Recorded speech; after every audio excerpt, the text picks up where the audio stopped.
So I've been a Trump supporter from day one. I remember when this happened on LinkedIn. Joe Everson, the painter who made this, created this shortly right after the assassination attempt, Donald Trump. It was the middle of the night, April 29th, the night before the fall of Saigon. I was sleeping in the bed, and my dad came in and woke me up. And normally he's got this happy face and kissing. My dad was very loving to me. That night, his face was full of concern. He picked me up. I was still half asleep.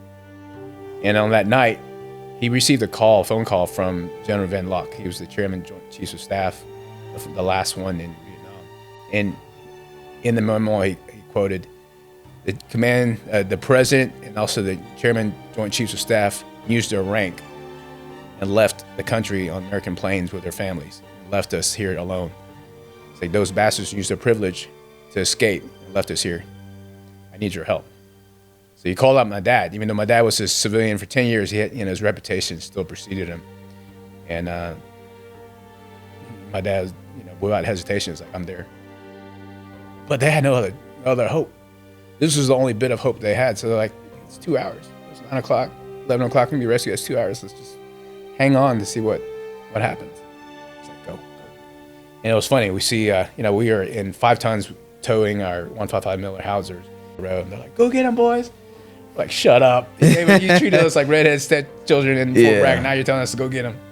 Like, shut up. So we kept on pressing on, shooting, firing. So the left has been playing chess. Indoctrination of our children in the schools, in our corporate, companies, pushing all these agendas, pushing the woke agendas. They have a vilified propaganda machine, from the media to news outlets to Hollywood to movies. They've been playing chess. What happened since Trump's got in office? Trump's playing multi-dimensional chess, and it's freaking out the left.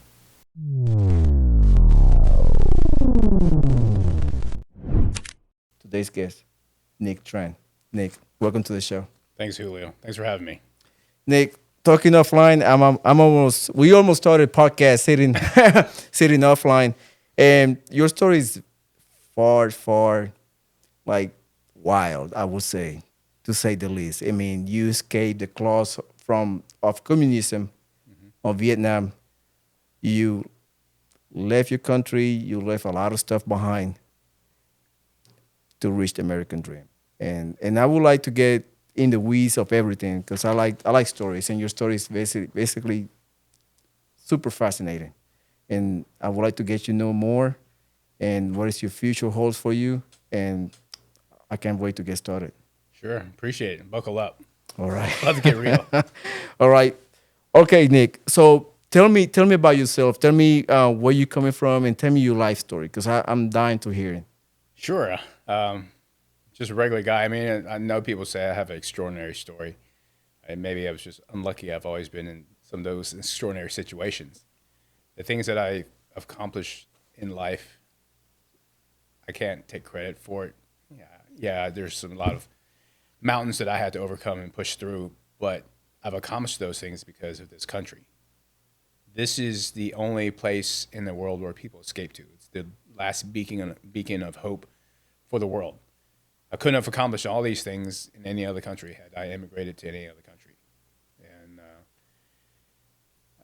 And, people say, hey, you're Vietnamese. And I kind of stopped them. This may trigger some people, but the thing is, I'm proud of my heritage, where I came from. But I'm American. I came here when I was 5 years old, and I fought in 3 different wars. In each of those wars, I wore the American flag on my right shoulder. It wasn't a Vietnamese flag. The Vietnam flag now is not the same Vietnamese flag that I grew up or was born into. It's a different country. It's a communist country. It's not where I want to live. This is where I want to live. This is where I pledge allegiance to, and this is the only country I love. Nick, in your life, you lived a short time period in Vietnam. You were 5 when you escaped, but I want to hear your story. How did you escape Saigon before the fall? Yeah, so I'll tell you that story. A lot of it was, thankfully, my dad had written a memoir for me describing his life up to that point, our escape, and then our life here as we started over in the United States. A lot of it, it's my own memory. People ask me, how do you remember something like that at 5 years old? Well, it was a pretty traumatic time. It was the time where I lost my mom during our escape. It was the last time I saw her. So I remember it. I remember it clearly. It was the middle of the night, April 29th, the night before the fall of Saigon. I was sleeping in the bed, and my dad came in and woke me up. And normally he's got this happy face and kissing. My dad was very loving to me. And that night his face was full of concern. He picked me up. I was still half asleep. He carried me downstairs and brought me to the basement where my grandmother and nanny were already waiting for us. He kissed me on the forehead and then ran out the door. Front door, there were 2 military jeeps waiting for him outside the front. He jumped in and he took off.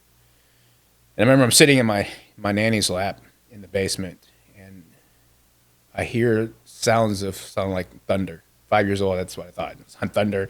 And there was a little transom window in the basement, and I see flashes of light. I was like, it's a thunderstorm. I'm going to go check it out. So I jumped. I broke free from my nanny, and I jumped on to the table that was underneath the window, and I looked out.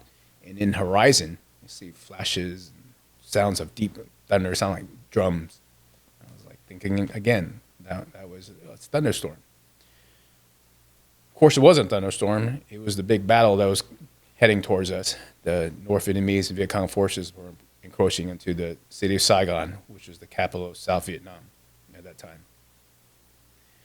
My dad had left the military. He was a South Vietnamese colonel in the South Vietnamese army, and he was a legendary officer, a brilliant strategist. He went to Command General Staff College in the United States. The United States have allies that they cross-train, and he was invited to go to the school in the United States at Fort Leavenworth, Kansas. And he spent a couple years there and graduated. But during that time here in the United States, he also checked out West Point and learned more about the American military, and he took a lot of those best practices back to Vietnam. He was assigned as the commandant for the Dalat Military Academy in South Vietnam, and he modeled that after some of the best practices from West Point and also Command General Staff College. One thing he instilled in his cadets was the power of critical thinking, to think on your own, and always to question the status quo and make sure that we're not just doing this because it's always been done that way. And another thing he instilled into his cadets was the love for your country and loyalty. And that made him a legend because most of the graduates from his classes, the cadets, ended up fighting in the Vietnam War. And they fought, most of them stayed with their men till the end and never retreated and died with their men. That was extraordinary. But he already left the military 10 years before I was born. He resigned his commission. He was tired of the corruption that was happening in the government. His friend was President Diem, who was assassinated. And after that assassination, he was done. It was like, I don't want to be part of this corruption. I'm out. He left the military, resigned his commission, and then went and worked for oil and gas, Esso. We know that here as ExxonMobil, but in Vietnam it was Esso. So he had been a civilian for 10 years. And on that night, he received a phone call from General Van Lock. He was the chairman, Joint Chiefs of Staff, the last one in Vietnam. My dad and General Van Lock had been classmates. And when he left the military, my dad was a colonel, and General Van Lock was also a colonel too. Now the general's a 4-star general. He was the last Joint Chiefs of Staff in the country.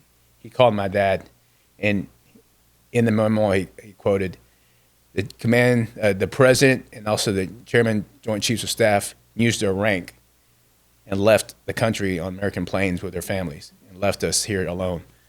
It's like those bastards used their privilege to escape and left us here. I need your help. So he called out my dad. Even though my dad was a civilian for 10 years, he had, his reputation still preceded him. And my dad, without hesitation, was like, I'm there.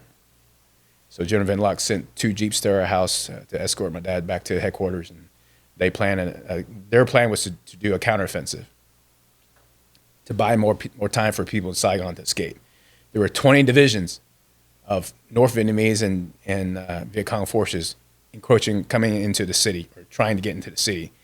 And my dad and General Luck coordinated the counteroffensive using last remaining 2 divisions of an airborne division and what's left of the Air Force to counter those 20 divisions, just to buy more people more time. You know, the thing is, none of this has been written in any history books. My dad could definitely have used his privilege to get us out sooner, but he chose to stay and fight for our country, but more importantly, the people. They fought throughout the night, and they took heavy losses, fought for 6 to 8 hours that night, but it bought that 6 to 8 hours for people to escape. I mean, tens and thousands, maybe 100,000 people escaped Saigon because of that. You know, I think back, like, what a hell of a sacrifice, knowing that what we had to endure because we didn't leave, for him to sacrifice himself for honor, for country. You know, they talk about heroes, and my dad's the only hero that I know. So in the morning, he came back to get me. He took one of the Jeeps, came back to get me, and he ran upstairs.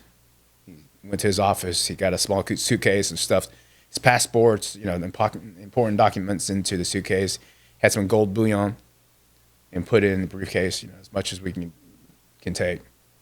He also took his Colt 45 that he was given to him by an American officer that, you know, they became friends, and it was a gift. So he took that with him, put it in his holster, and went downstairs and grabbed me. You know, my grandmother was downstairs as well, and he tried to convince her to come with us, and she said, "No, this is my country. I'm old. I'm not leaving." My parents had separated a few years before that, so my mom had lived in the part of the city that had already been captured. The airport had already been captured, so we couldn't took a plane out. I remember as best he tried to convince my grandma, his mother, to come with us, but you know, she refused. I remember, even at 5 years old, I remember sitting in a Jeep as he's pulling off. He's looking into the rearview mirror with tears in his eyes, looking at his mom for the last time. And that's the last time he saw his mom, my grandmother. You know, we made our way as far as we can. The goal was to link up with General Van Luck and some of his other officers at the dock because, again, the airport had already been captured. The scene in the city, I would say, is an apocalyptic nightmare. We've been to war. You've seen what collapse of infrastructure looks like. And there was burning vehicles, bodies on the streets, dogs pulling at the entrails, buildings destroyed, rubble everywhere. We made as far as we could to the coast until we couldn't because of all the rubble that was on the streets. Burned out vehicles and rubble, so we had to make the rest of the way. I think a couple miles left on foot. And my dad taught me how to hold on to his back. So he put me on his back. He told me to put my right arm underneath his right arm and the other arm over his shoulder and hang on that way so I'm not choking him, but also he had his right arm free so he can use his pistol. And he was running through the streets. Mortars were coming down in our position, bodies, people were looting, people were killing each other. It wasn't like they were actually killing the invaders, the North Vietnamese or the Viet Cong forces. They were killing each other for like just survival. It was just madness. We made it to the coast and we linked up with General Van Luck and his team. And we saw a small boat out 200 meters out in the ocean. It was a PT boat. I don't know, the old show, PT 109. Mm-hmm. It was one of those river patrol boats made, you know, to patrol the rivers in Vietnam. It had 250 cals on top and some other small weapons. But those boats were made for 18 people. Over 100 people were on that boat. I mean, just desperate people. Wow. But it's 200 meters out in the ocean. We couldn't get to it. But then luckily there was unluckily, there was a guy in a small motorboat. He came by and said, "Hey, I'll ferry you out to the boat." So we all jumped in. It was all 7 of us. We jumped into that small little boat, and he ferried us to the PT boat. My dad, my dad got everybody on board. The guy that drove us the boat there, he said, "Just go ahead and go get your son up there, and I'll throw your bags up there, but just get up there." So my dad was the last one on. He grabbed onto the ladder, and as soon as his foot touched the rung of the ladder, the guy in the boat turned around and took off with all of our stuff. He knew that people who were escaping with their lives were going to take their most valuable possessions with them. And he took advantage of that situation. So he took my dad's briefcase with everything that we had that we could start over with. So we got on that boat with the clothes on our backs. I mean, it's just the evilness of men taking advantage of those in desperate situations. Nothing we could do. Got on the boat. And we had to head out to the ocean. As soon as we started taking off the ocean, a shot rang out. A soldier who was on that boat realized that he was leaving his family behind, just overcome with grief, shot himself in the head. He died on that boat, and people screamed, but they ended up throwing his body overboard. And we head out to the ocean. We didn't have any plans. We didn't have enough fuel or food or water for over 100 people on that boat. So we were in, it's just pure desperation. The fighting was going on, heavy fighting. We barely made it out on foot. Jets were flying in the sky, streaking the skies across us. We don't know whose jets those were. Were they ours? Were they enemies? We don't know. We just have to get the hell out. So we head out to the South China Sea, which ends up being the Pacific. And, I remember just being out in the ocean. It was hot. It was April 30th that day. It was hot, humid, out in the ocean. Just the sun just cooking us all. I remember the second night, we had already ran out of food and water, like at the end of the first day, and I hadn't drank anything all night. Mm-hmm. I remember sitting out on the boat and just looking out at the ocean under this moonlit sky and just seeing all that water. My lips was already starting to crack, chapped. My chest was burning. No water. They say you can survive 21 days without food. You can't survive 3 days without water.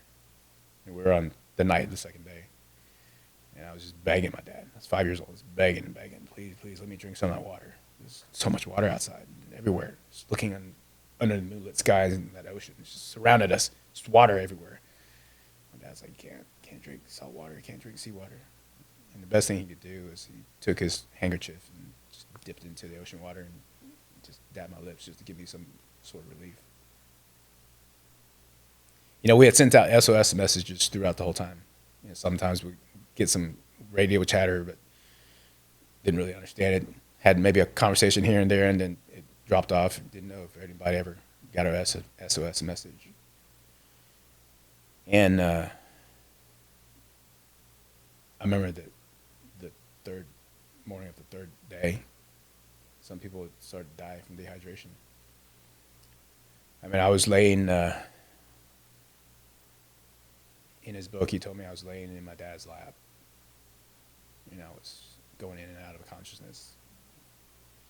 It was just lips was cracked, chest was just burning, lungs burning, just no water, just hurting everywhere. I remember my dad, in his book, he said that he contemplated taking his pistol out and shooting me, putting me out of my misery, and then shooting himself. And early that morning, I think what stopped him was he heard a scream in the boat. A young mother, probably 22, if that, had realized her infant baby had died in the night. And she grabbed that baby, just overwhelmed with grief, and she jumped off the boat, killed herself. Passengers screamed, but they were too weak to do anything about it. And my dad heard the screams. He went to check out what was going on. He asked the lady that was sitting next to us, "Hey, can you watch my son? He's just sleeping here." It was part 8, 9 o'clock that morning at that time. And some time at that point when he left, I died. The woman later said that, I had no pulse, I wasn't breathing. But I died. And what I saw, what I experienced during that time was not darkness. I was overwhelmed with, engulfed in light. It was bright light, but it didn't hurt my eyes. It was soft, bright lights everywhere, just light. And I came up to a woman, or at least that's what that being wanted me to think it was. It was a woman. She was beautiful. Can't really describe her face. It's just beautiful light and pureness. And what I felt was an overwhelming feeling of love, unconditional love. We talked about this before at the podcast. It was like, I've loved people, but it just didn't compare to like when my son was born and seeing him come out. It was just overwhelming, unconditional love. That's what I felt, 1,000 times that. I was like a sponge just soaking in that love. And the lady communicated with me, not by words, but just thought, I understood what she was thinking. And she told me that at 11 o'clock that morning, you will be rescued. I was 5 years old. I didn't know how to tell time, but I understood what that meant. Somehow I just understood. And I told her, no, I wanted to stay here. It's just, this place is awesome. I mean, there's so much love here, and I wanted to stay. And she was like, you can't stay. You have to go back. And then all of a sudden, I was gone. I woke up.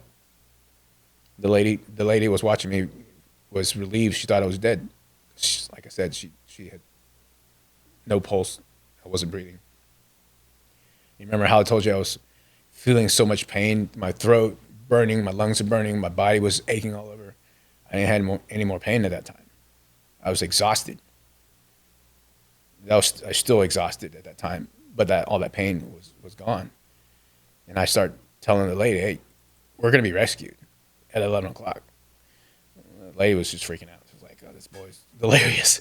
I don't know if he's going to go back to come again. So she called out for my dad. My dad came by, knelt by me, and I grabbed his arm and I pointed his watch. I'm wearing his watch today. This is the watch.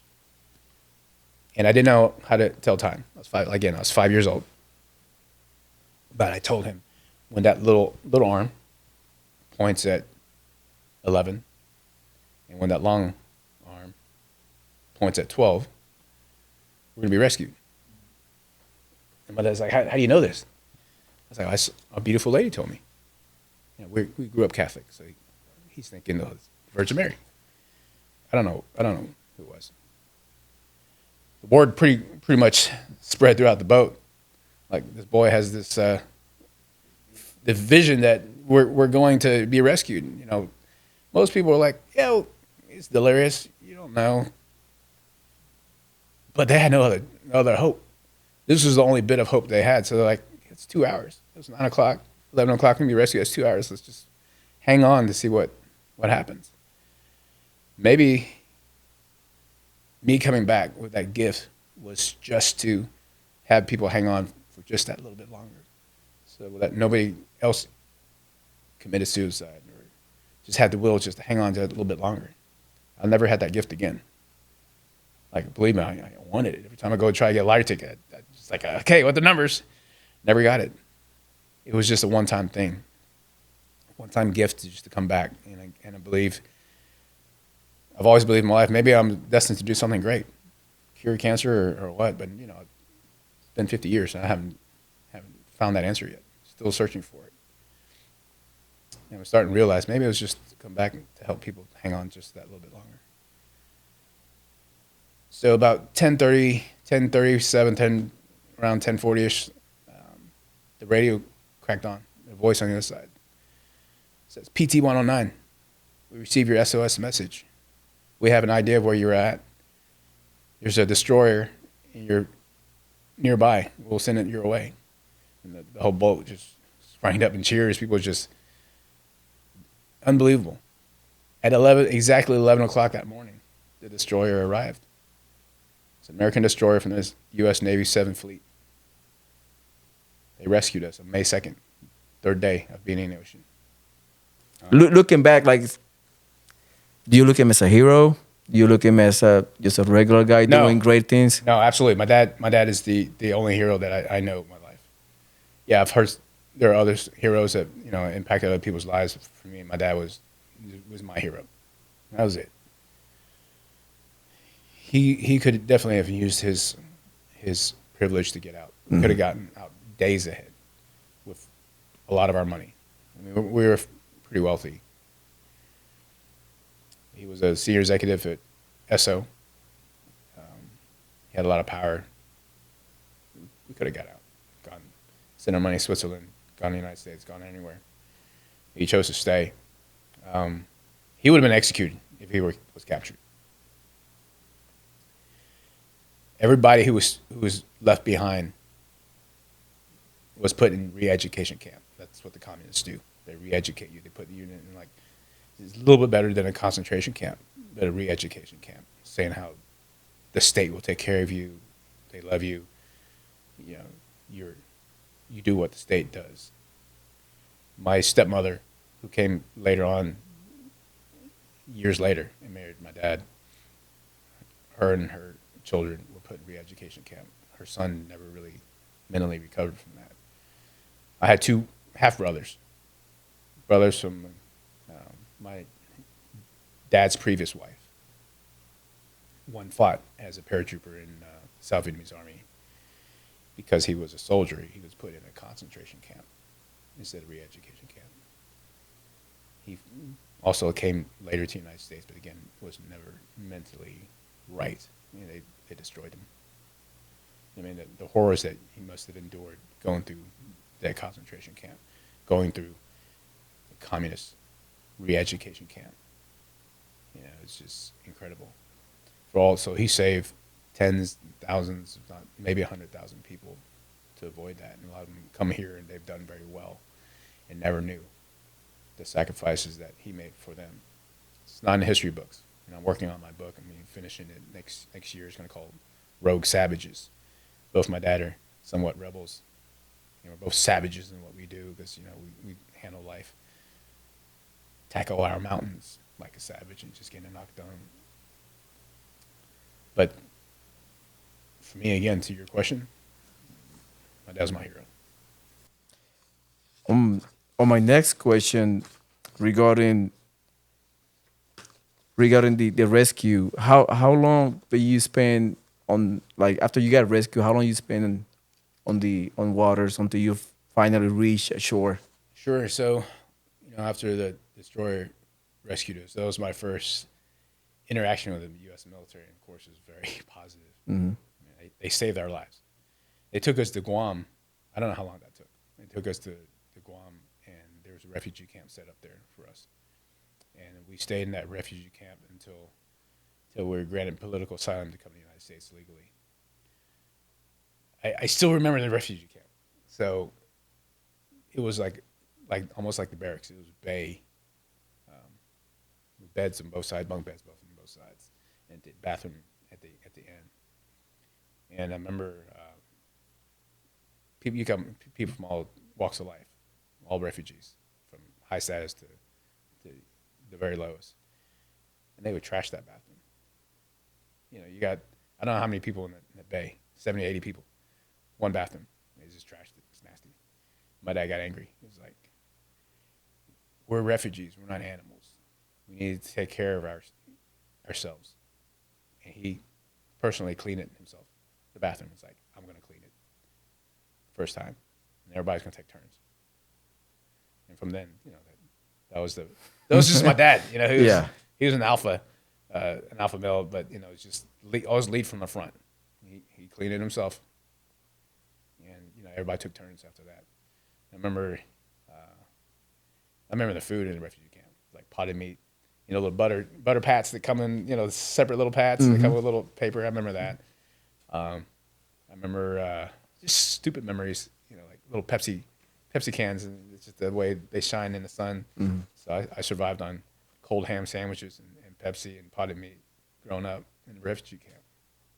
I mean, it just looking back and seeing in your the way you tell this story, I cannot even imagine being on the PT boat, which is for 18 people. You put over 100 people, and obviously, like you mentioned, the food ran out in hours because everybody drinking water. Adrenaline. Once adrenaline settled in, you get thirsty, you get hungry. All the stuff happen all at once, and after you arrived to Guam and spend you spent I would say weeks. weeks in there. Yeah. You took a flight back to the United States, or you just took a boat? So because my dad had served and went to Command General Staff College, his name was in the records. And also we were with General Van Luck, the highest commanding general last general in the Vietnamese army. So we had a little bit more of VIP treatment. Not much. It's just that we got out in a couple weeks instead of the months. So the process, we were already vetted, with the United States government because we were allies and we were actually high ranking officers. So we got a C5, I believe. It was the biggest plane I ever seen in my life. And we flew out and we flew to Houston. My dad had gone to, instead of California, like most Vietnamese refugees would go to California, the first stop in the United States, we went all the way to Houston, Texas, because my dad worked for Esso. He was hoping to get a job with ExxonMobil. One of his American officers that he had met during the war and worked with actually sponsored me and my father here in Houston. So we had a sponsor to come here, and we came here. He tried to get a job with ExxonMobil, but 1975, at the senior level that he had, there was just no jobs available. I kept on trying to different companies, and he was overqualified for everything. And we ran out of money, ran out of options, and he had to take a job with Stop and Go. It was a convenience store. He took it as an assistant manager, sweeping floors at night. He had to take the night shift because, coming over here was just me and him. He didn't know anybody, couldn't afford babysitters, so he would put me to make dinner for me after school and put me to bed and then go to work while I was in bed, and then wake up in the morning. He would be home, and get me ready for school. And that's how I grew up. I spent the weekends in the Stop and Go stock room. That was my Saturdays and Sundays. I remember that. One thing I remembered from that time is, as he was getting ready to work, going to work, he made me dinner, sitting there eating dinner, and I remember seeing him. He had one dress shirt. And he would hand wash it every night and then iron it so he would look presentable to go to work, sweeping floors at Stop and Go. And he saw me washing, and he said, I know that we're poor, but it doesn't mean we have to look poor. Always know how you present yourself to the world. Even at that moment, he had pride. I get emotional, but it was, that was my dad. He taught me the core foundation of right and wrong and just good values. Doesn't matter what your social status is. How do you present yourself to the world? And it's not just the way you dress; it's the way you carry yourself. Absolutely. Yeah. A little bit about because I just moved to Houston a couple years ago. Yeah. How was Houston on the 70s? Like, probably look way different than now, but how was Houston back in the 70s? Well, I was learning English, right? Because it was, English was my third language. I studied Vietnamese, and of course, Vietnam was occupied by France for a long time, so that culture stayed on. So French was my second language. I was learning English. I learned a lot of my English watching Star Trek, the original. The original? Yeah, because sometimes when my dad go off to work and I'm at home alone, I'm supposed to be in bed, to turn the TV on and watch Star Trek series, and then learned a lot of English from that. I would say not just Texas or Houston, but the South in general in the 70s was not like it is now. I mean, yeah, kids are gonna make fun of you no matter what. I was different. I was the only Vietnamese kid in in school. And I always say, hey, is that Chinese boy? He's like, I'm not Chinese.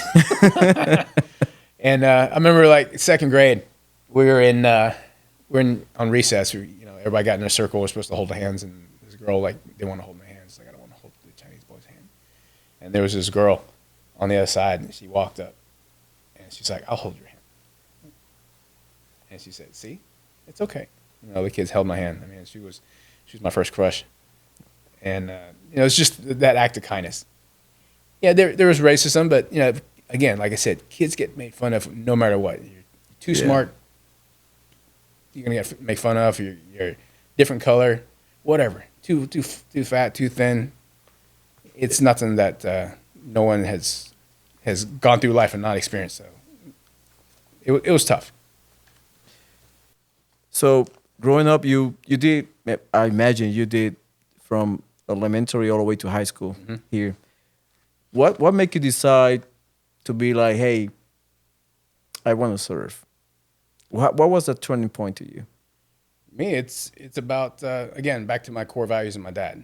Like when we came here, he was always, when you go to somebody's house, you respect their house rules, their customs. You don't try to demand anything. You don't ask for anything.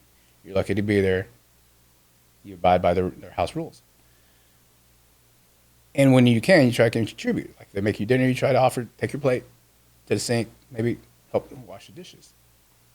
For me, that was always been instilled in me as my core value.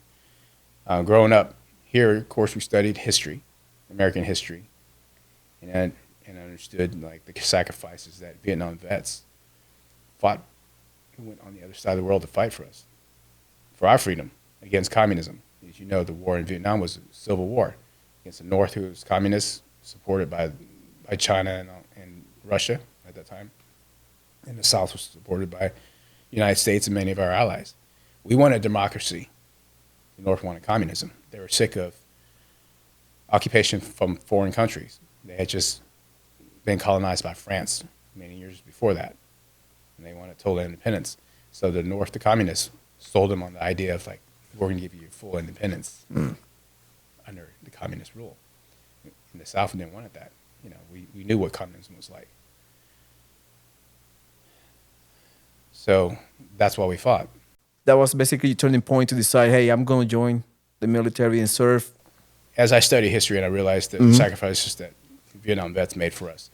And also, remember, America saved us during our darkest hour. On May 2nd, it was American sailors that saved us. And it's America that opened her arms up to us. I felt this deep obligation, and for me it was a life debt that I had to repay. And I think the best way to have done that was to serve in the military. Growing up, I wanted to either be an astronaut, fighter pilot, or soldier. I got to be one of those. I got to be a soldier. As soon as I was old enough, I enlisted. But the funny story is, have you seen the movie Legends of the Fall with Brad Pitt? Yeah, I've seen that one. Yeah. And Anthony Hopkins, phenomenal actor. The story was Colonel Ludlow, which is Anthony Hopkins, was a colonel, and was disgusted by the war, what they did with Indians and stuff like that, and disgusted with the government. And he left the military. And he had 3 sons. He didn't want any of his sons to join the military, but they all did, against his wishes. That was my family story. My dad was a colonel. He was disgusted by the war in Vietnam.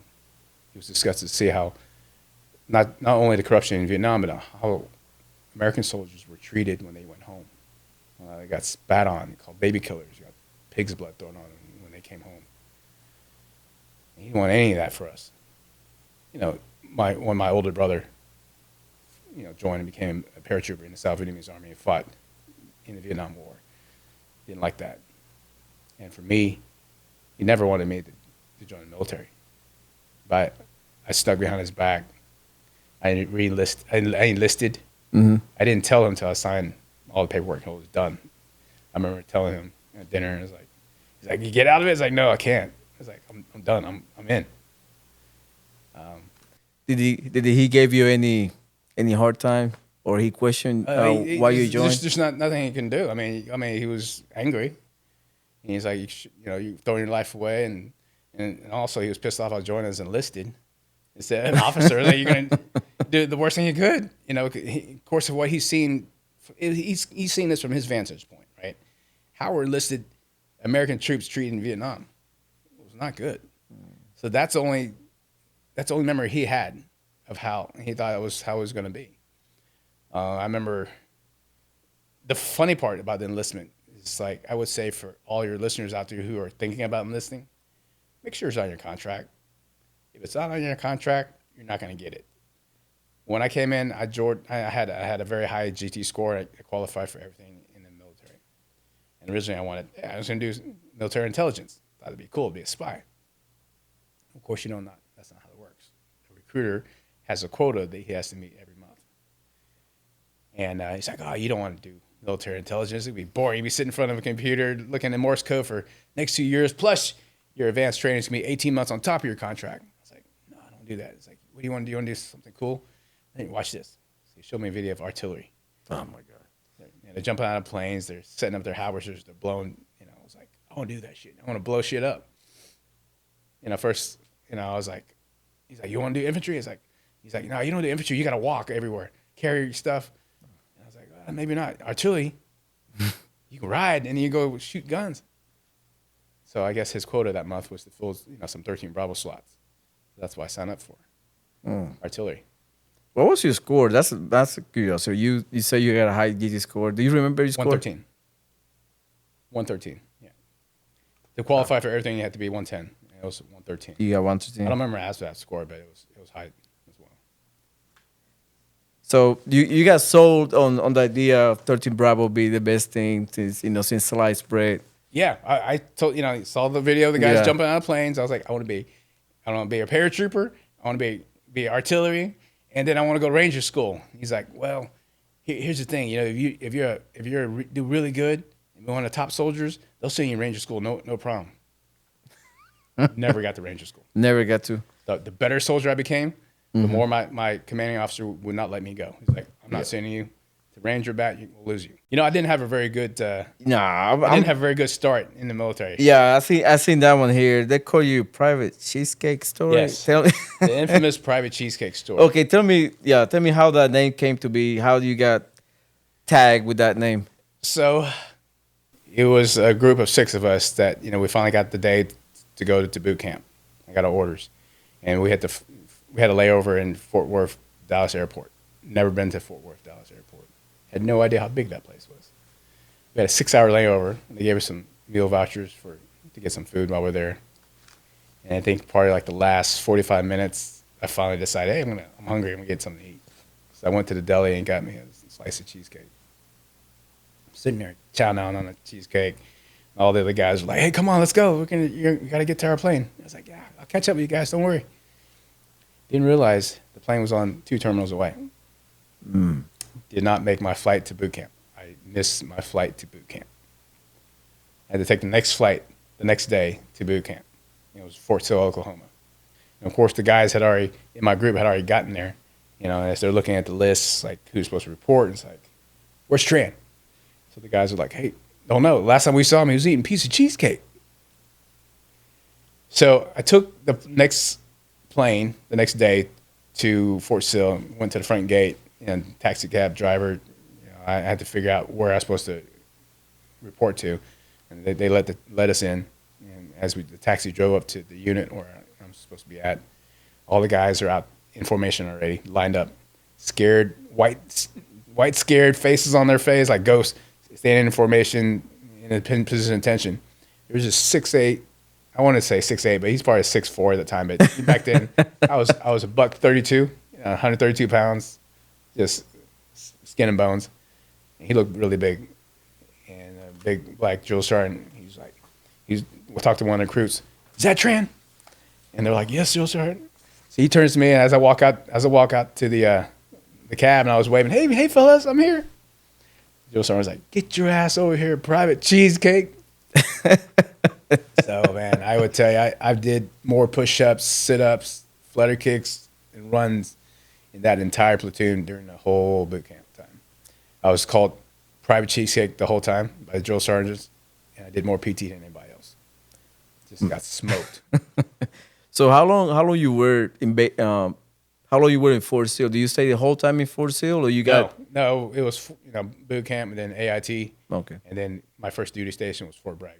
Fort Bragg. How was the experience in Fort Bragg? I was there once, but not as a permanent soldier. It's Yeah. like a TDY.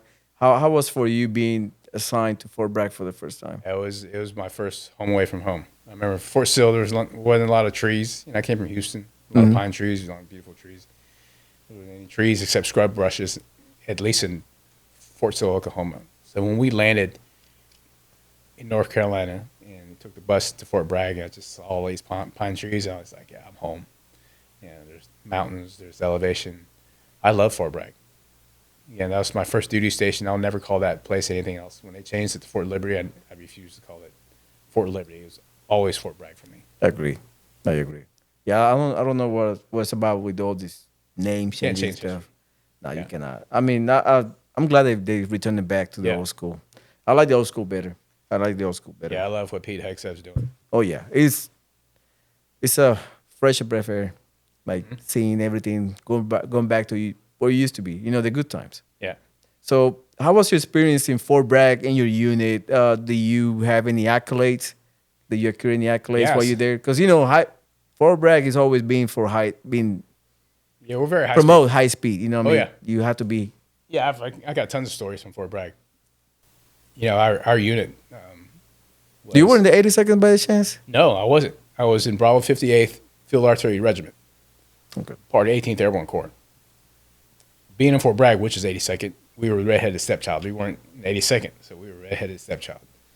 But our guns were 155 millimeter howitzers. They're M198s. The biggest guns 82nd had was the 105, because you can jump with those. We spent a lot of our time at Fort Bragg in the field. We're always out on field missions, and my gun battery. Military, you have companies, but artillery is called batteries. Our gun battery always was one of the top gun sections in the brigade, because we have every year we do an annual competition, see which is the fastest gun to get rounds on target, the fastest move out. It's a 3-day evaluation. They throw everything at us, chemical warfare, air assault, and just hitting targets and being accurate and on time on target. My gun section was the number one in the brigade, because we took a lot of pride in what we did. On top of that, I had that goal in my mind that the recruiter said, if you be a really good soldier, you'll get to go to Ranger School. So I love being a soldier. Soldiering was what I love to do. So I got into the Soldier of the Month competition. And then, it's like a week-long competition where you're doing PT and you're doing rifle marksmanship, and then you're doing runs. You're running with the M60 with a team buddy, and then you're in front of the board. You dress uniform, and you're sitting in front of like 6 different sergeant majors. They're asking you questions. You're sitting in position of attention about military codes and ethics. And I won Soldier of the Month. I think one of my sergeants had lied to me, and he said, he gave me this thick book of all the rules and regulations. Our rules and regulations is like, no soldier from our unit has ever lost. So don't be the first one. I don't know if that's truth or not, but I took that to heart. I studied that book in and out, and I aced it, and I won Soldier of the Month. And then I went on to win Soldier of the Quarter, against the whole brigade. I loved being a soldier. And I was like, Soldier of the Quarter. I'm going to ask my commander to send me to Ranger School. And he's like, Right. hell no, I'm not losing you. I was like, I thought that recruiter's like, I've ever meet him again. Yeah. Ugh. If it's not in your contract, you're not getting it. Yeah, definitely. So, tell me, do you have any experience like overseas deployment while you were for Bragg? Because me collecting time, timestamp. So you got there in the 70s. No. So I you got here in the 70s. You got here in the 70s, but Right. you were basic training on the 80s. 88. 88. And So then I went, so it was a lot of going on in the 80s, in the 90s. Yeah, so that was the middle of the Cold War. We weren't fighting anything in the desert. In 89, we were a rapid deployment force. We're not tip of the spear. We're not going to be there in 24 hours. but we were rapid deployment force. And our unit, your units get on alert for six weeks. You're on red status. So anything happens in the world, you're going to be there within 72 hours. We had just rotated off red status December 1989. I went home for Christmas leave for 2 weeks, and our sister unit went on red alert, and that's when Operation Just Cause kicked off to go capture Noriega. I'm sitting at home watching TV, seeing my sister unit jumping out of the planes into Panama, and I'm like, fuck! It's supposed to be us! And man, it sucked for us because we had trained this whole time. You always prepared for it, yeah. You know, it was like, this is what we wanted.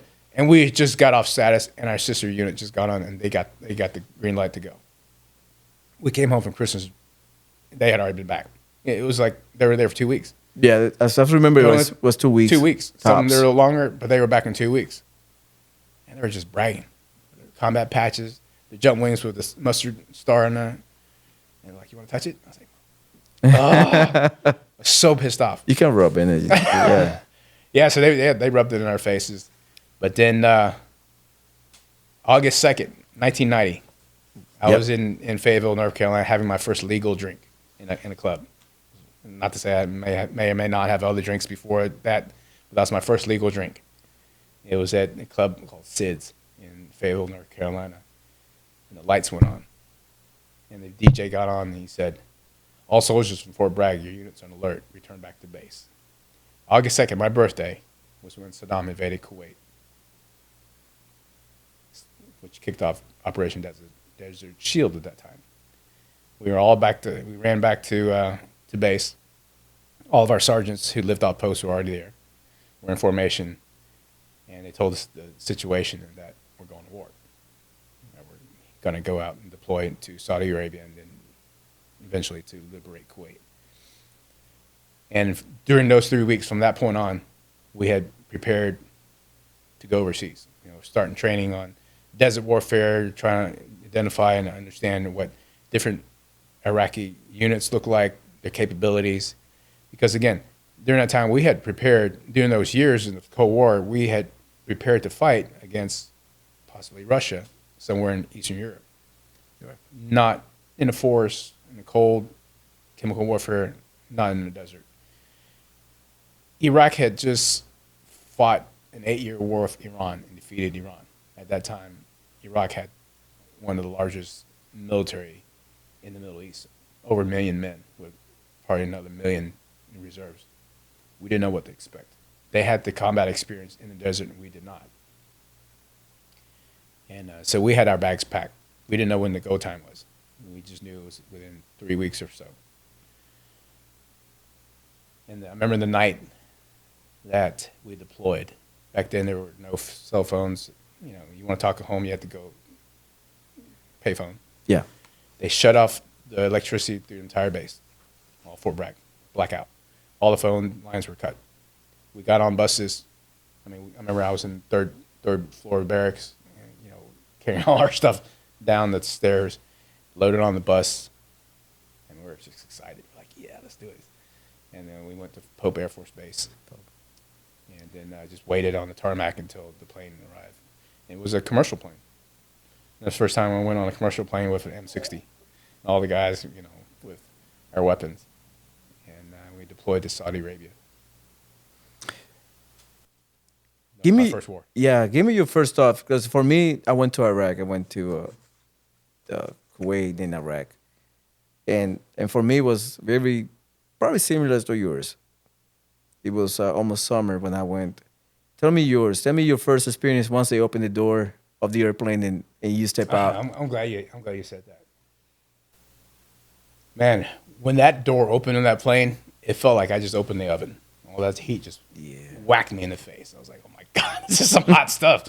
I don't know how, it was September. It was September in Saudi Arabia. And man, we got there, we loaded on the buses, and then we went to holding area. I think it was around Khobar Towers, if I can recall. It was in Riyadh. And then, we're a hard charging unit, so yeah, we're gonna do PT in the morning. Well, that didn't last about a week because half the unit ended up getting heat exhaustion because you're not doing runs in 120-degree heat in Saudi Arabia. So basically what we did, we kind of switched the whole schedule. We slept during the day and, did operations at night. And once they released us to actually go out to the desert, once we got processed from the country, it was a funny story. We went to the very west flank of Iraq. We were on the border of Iraq and Saudi Arabia. And we pulled up to position. U.S. military were very good with light discipline, noise discipline, even trash discipline. We take all our stuff whenever we move out. So we're pulling up into position, and there was a sand dune. And on the other sand dune, probably a couple miles away, in night vision goggles, you could see Iraqi vehicles and positions in the horizon, 4 or 5 miles away. So we sent out teams to put fighting positions out. So me and a buddy of mine with the M60 went up, crest the hill, and on that side of it, we set up our M60 position. We're digging in. It wasn't all sand. It was some rocks. We had to get pickaxe and start hitting on them. We're trying to do as quiet as we can. No flashlights or no noise besides what we had to. We're digging in, and all of a sudden, 3 guys come cresting the hill. You don't crest the silhouette, but they crest the hill. Flashlights everywhere. All 3 of them have flashlights, just all in the air. They're like, "Hello, Americans!" We're like, what the fuck? What is that? And it was the French. They had been in position there already, and they saw us coming. They came by to say hi. Flashlights everywhere. Enemies like 4 or 5 miles away. It's total darkness, and they got flashlight waiting them. We're like, shut up, turn off your lights. And then, we became friends after that. Their unit was probably 200 meters from ours. They were an air defense unit. They had bigger than Stinger missiles, but it was on tripods, and we were an artillery unit. So we were like right next to each other. And during the months that we waited there until the war started, we became friends. We start switching MREs. Like, hey, let's try some MREs, and they gave us their MREs. How's our taste? Even back then, there were no heating elements. They're just crap. And their MREs came in like a silver tin. That was some restaurant in Paris, France. It's either beef bouillon or chicken curry and rice. Had little bottles of cognac like you would in the plane. Yeah, in their MREs. Really? Delicious, just amazing food, and with a little heating tab that you can heat so you can have a warm meal. And the next time we saw them was like, "Hey, you want to trade MREs?" And they were like, "No MREs." Oh, they didn't want to touch ours. And we got there from September, and of course, President Bush Sr. at that time had given a deadline of January 15th for Saddam to get out of Kuwait. And then that deadline passed. And I remember the night of January 17th, I had just gotten off guard because we had OPs set out. It was 1 a.m, and I just got up. Guard came back to my tent. I was wired. You just came off guard. You're not going to go straight to bed. And then we had an alert in the unit. We start getting into foxholes. We're sitting in foxholes in MOP 3. And then we hear like drumming over the sky, just overheads. Just constant drumming. It's B-52s flying over to Iraq. Not shortly after that, we heard just like these drums, deep drums in the distance, just boom, boom, boom, boom, boom. They're dropping their load. And that kicked off that switch from Operation Desert Shield to Desert Storm. And then shortly after that, we had fire mission to engage targets from Saudi Arabia, from the border. And of course, we hit the first targets, the Iraqi vehicles and the positions that we saw in the distance. And we shot hundreds of rounds, man, hundreds. Every day, from January 17th all the way up to the ground war. Just pounding targets. And, when we stopped, targets are destroyed. I grew up as a Catholic. I believe in God. And I was even an altar boy. That thing about thou shalt not kill. And I know it's at war, but it still weighed heavily on me because we shot hundreds of rounds. And these are not small rounds. These are 155 millimeter howitzer rounds, HE, high explosive. We even shot white phosphorus rounds back then when when we were able to. Troops in the trenches, we would launch HE and WP rounds, have them burst 50 meters above the position, so it would go down in the trenches. You know, in the middle of the battle, you know, it's all pure adrenaline. Hit the targets or screaming, just exhilarating. But you know, at nighttime when you're crawling in your sleeping bag, you have time to think. I remember being in my sleeping bag, you know, just praying, begging for forgiveness for the lives that I took. And sometimes crying myself to sleep, you know, trying to be quiet, and some of the guys didn't think I was weak. It weighed on me, you know, just taking lives, the countless lives. I don't know how many. Of course, we don't. In artillery, they're miles away. It was tough.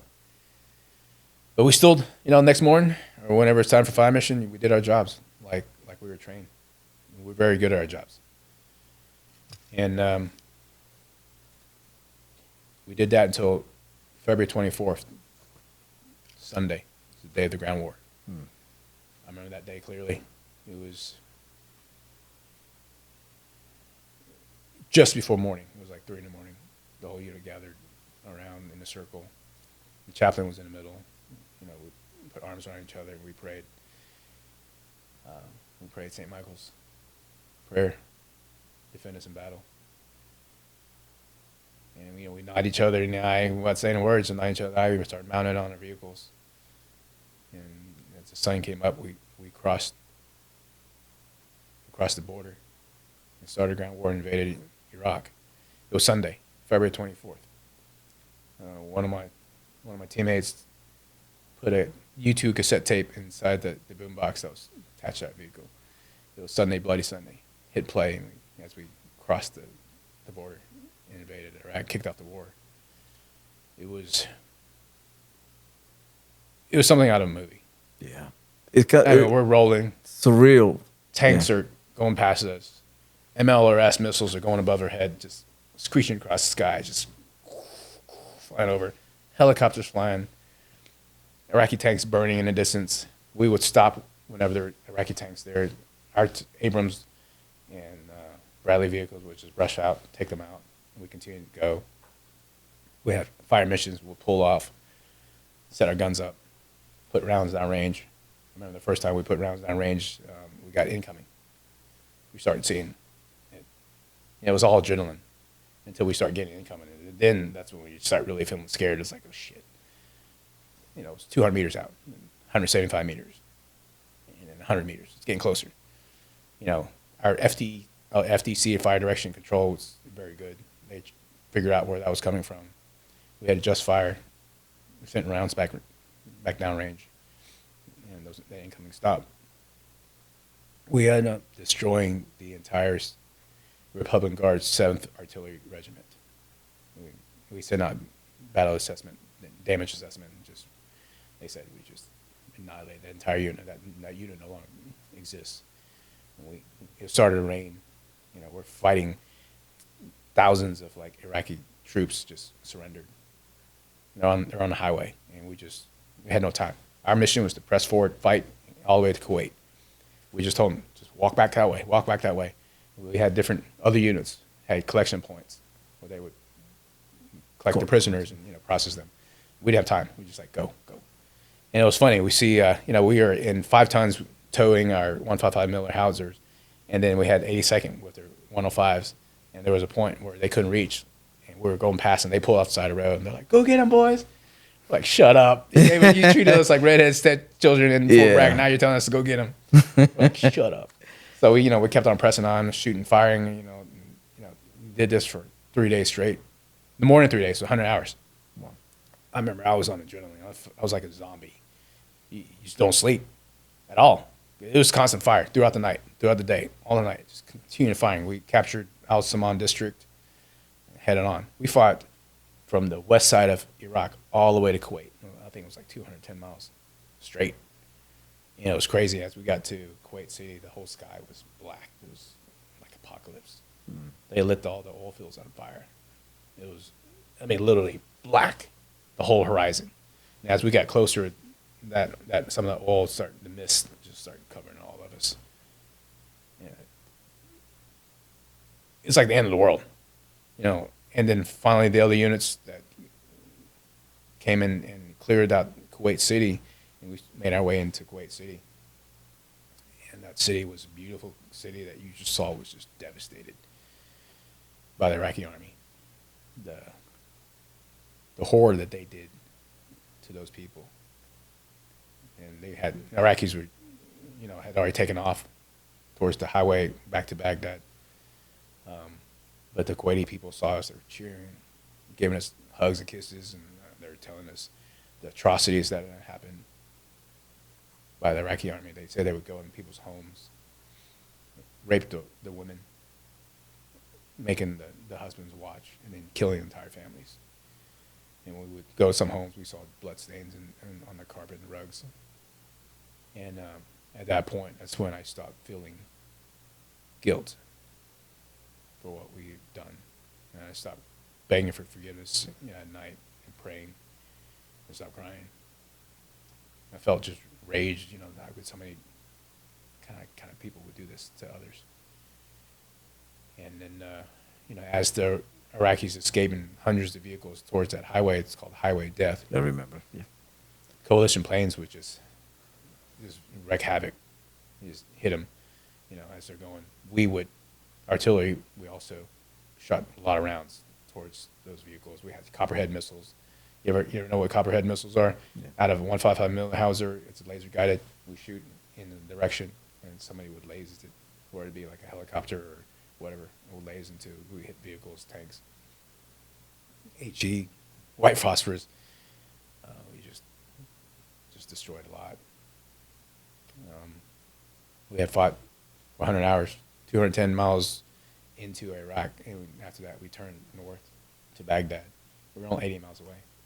Started heading up to Baghdad, and they told us to stop, ceasefire. We're so pissed. We were so pissed. It's a big debate that we should have ended right there and there. But hindsight's 2020. You know, of course I wanted us to end that then, but after Operation Iraqi Freedom and Global War on Terrorism, we realized maybe Saddam was something that Iraq needed. As horrible as a dictator he was, maybe they needed a Saddam. Yeah, you can get the mic close to your face if you want to, because we destroyed the whole infrastructure. We took Saddam out of power, and essentially we contribute to creating ISIS. Yeah, we left a void. I want to touch on that later. Yeah, I want to come back to it, because there's a lot of conversation we can have on that subject of we should have just leave him alone or not. But I don't have the answers to that. But what we shouldn't have done is we shouldn't have spent all those years rebuilding their country. Our military is not a nation builder. Our military is not a policing force for the world. Military should be to defend our sovereign nation, our freedoms, and it should be a lethal military to destroy our enemies, but not sit there and rebuild for them. Agree. Now, after you fought the war, the Desert War back in the 90s, you told me that you left the military for a little bit. What was the reason why you left and came back to the civilian life? Yeah, so I only signed up for 3 years. It was my enlistment. After we came back from Desert Storm, I had another year left. I finished my enlistment. I mean, I was a PT stud at that time. You know, I think my last PT test, I scored over 300.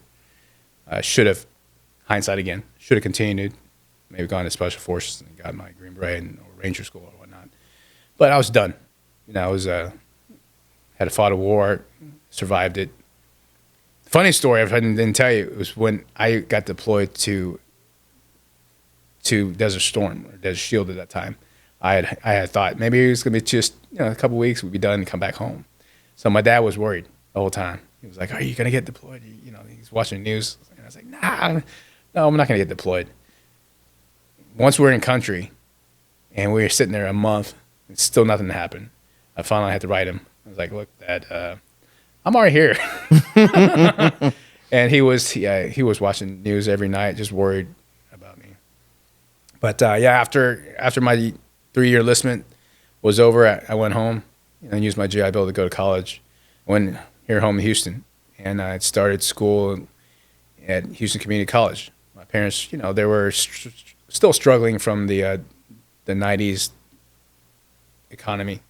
Yeah. My dad got laid off from oil and gas later on, and so they were struggling. So I paid for my way through school, and I stayed with my parents for about 6 weeks. And he was like, you stay here and go to school. But the thing I didn't tell you about my dad is so strict that even though I had joined the military, fought in the war, and I was living in his house, he's like, you be home at 9 o'clock. That's a curfew. I was like, no way, man. No way. I'm not doing this. So I had to get an apartment after and gone to school. And to pay for that apartment, I had three part-time jobs and going to school full-time. I was leasing apartments, so I get a discount on the apartment. I worked as a personal trainer, and then I waited tables. And I was going to school full-time so I could live on my own and have an apartment. Do you remember which restaurant you went to?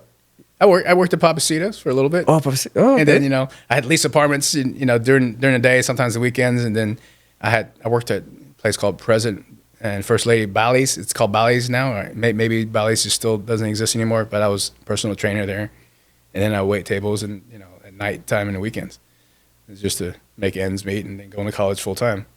I knocked out about 51 hours and then I was getting burned out, 3 jobs and just school. And I found a job that paid more than all those 3 jobs. It was a corporate job selling computer training. And then I started a career in HR.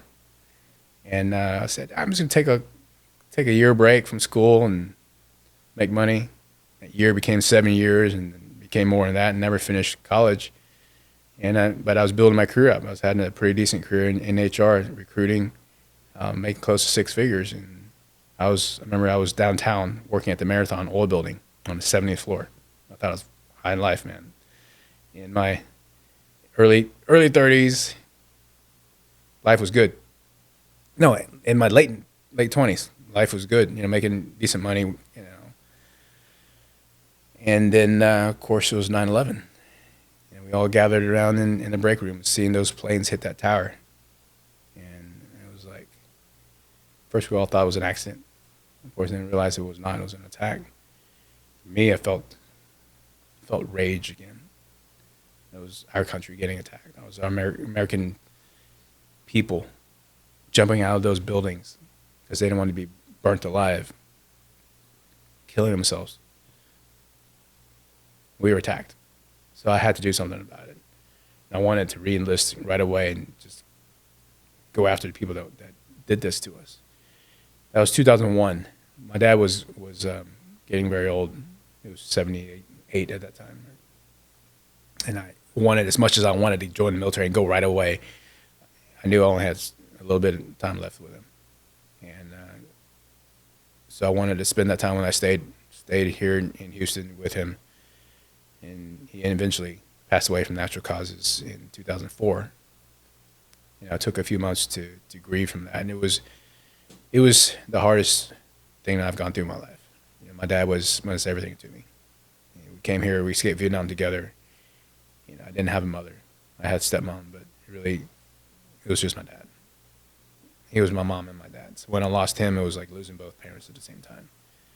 And I felt like an orphan. So I took a few months to grieve.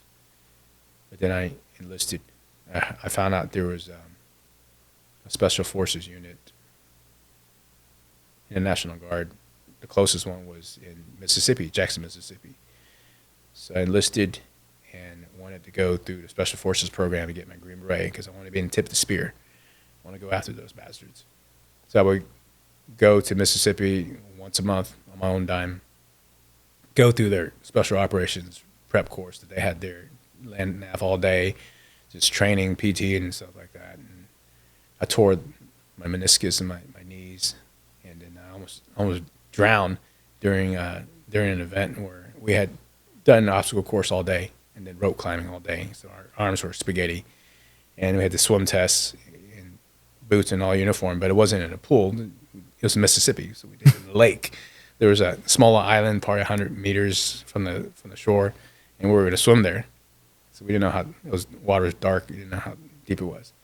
And before the test, I remember the cadre was like, "Who are good swimmers?" So I raised my hand. I swam a lot. I was a good swimmer. 2 other guys raised their hand. We were all good swimmers. So they didn't pay attention to us. So we started the test, and it wasn't. And everybody went at once. Mm-hmm. So the guys that didn't swim very well, the cadre had boats next to them and watching them.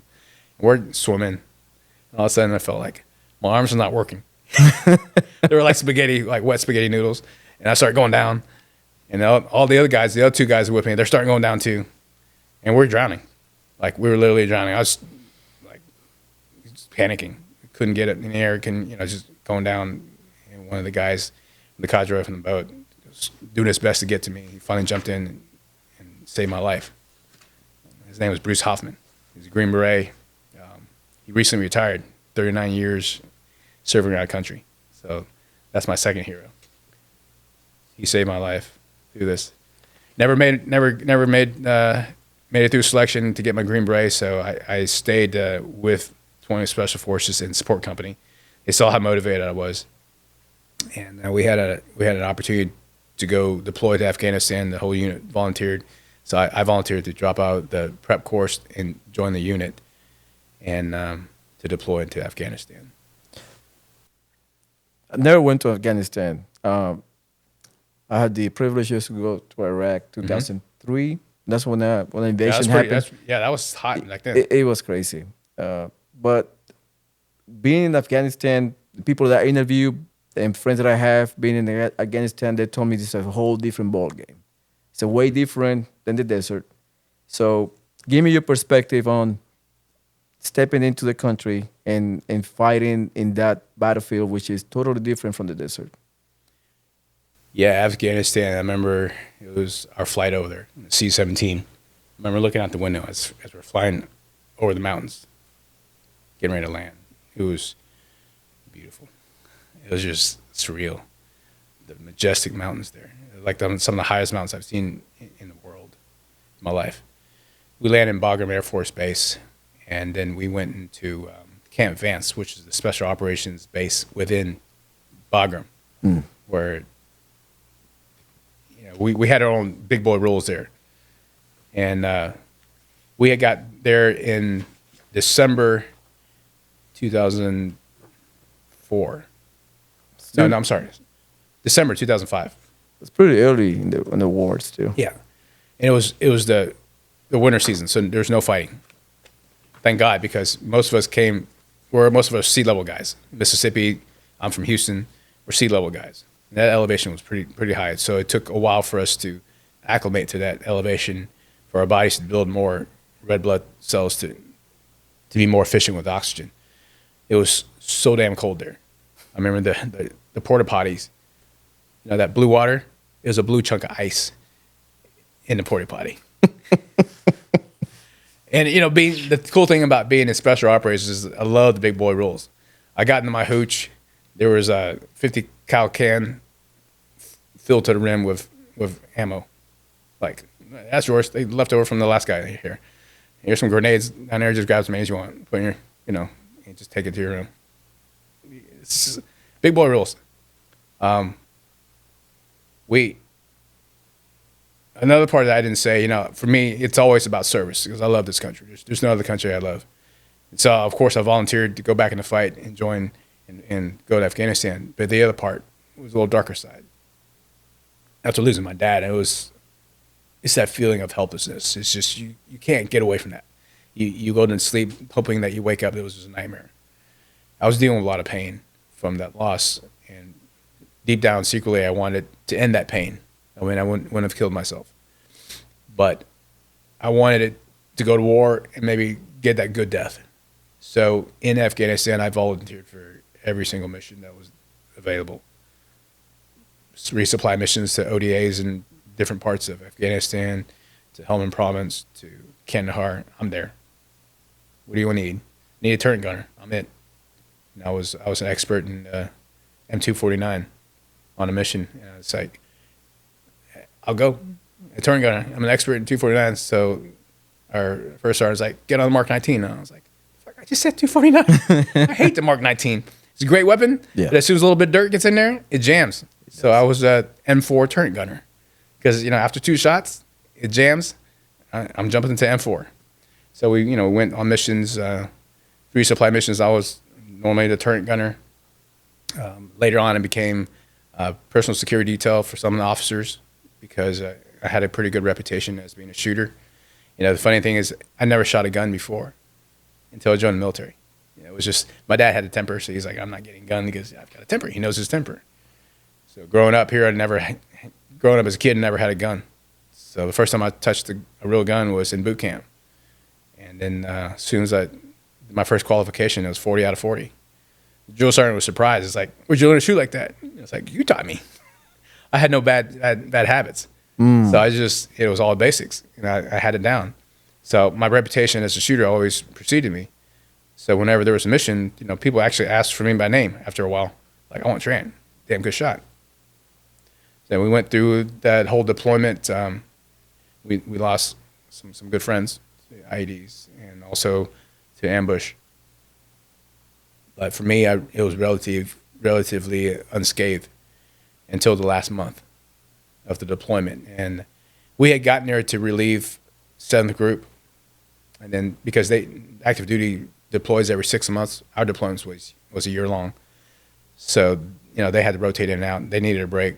So 7th Group left, and the 3rd Group came back. And as 3rd Group came back, we're doing the right seat, left seat for them to help them, know what's going on and keep them updated on what we've done in our mission. And we were heading out with the Germans on a mission right outside of Bagram. We went through this market square. And normally we don't expect something to happen in a market square because the Taliban would pay an Afghan $2,000 to kill a U.S. soldier because, the per capita in Afghanistan is $487 a year. So $2,000 is like over 4 years of pay to kill a coalition soldier. Of course, if you died, you don't get the money. Your family may get the money. So we didn't expect them to ambush us in that market square because that also hurts other people too. I mean, we were in the German vehicles. They're SUVs, they're soft skin, weren't armored. I was in the 3rd vehicle. And as we drove through this market square, there was a white Toyota Corolla. There was a guy sitting there, shifty eyes. You saw it, but, in your mind's like, nah, you kind of blow it off. As the first vehicle passed, he detonated. It was a vehicle-borne explosive device. The first 2 vehicles got most of the shrapnel. I got knocked by the blast.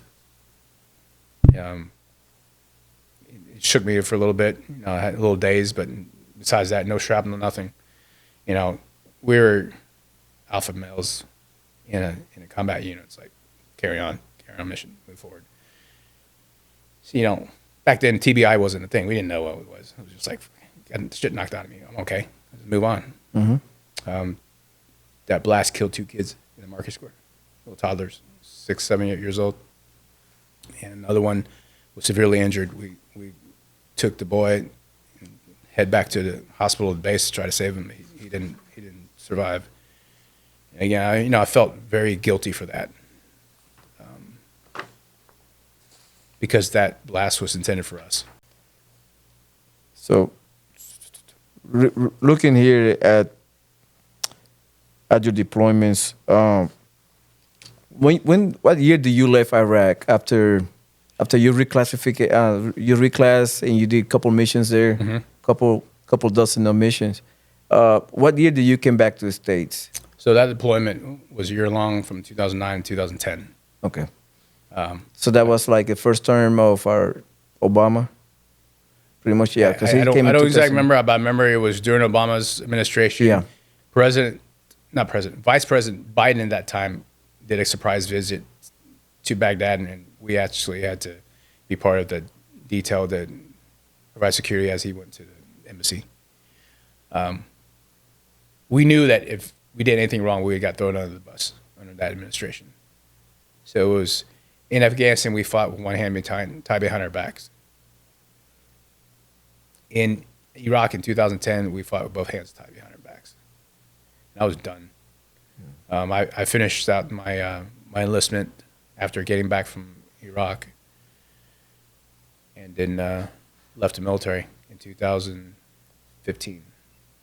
Okay. And had served 13 years between active duty and guard time. So after in 2015 you left, what was your thoughts on coming back to civilian life? Because you had a taste of it, Mm-hmm. and then you like, I guess I'm assuming you were kind of like used to already because you know Yeah. what were your counter.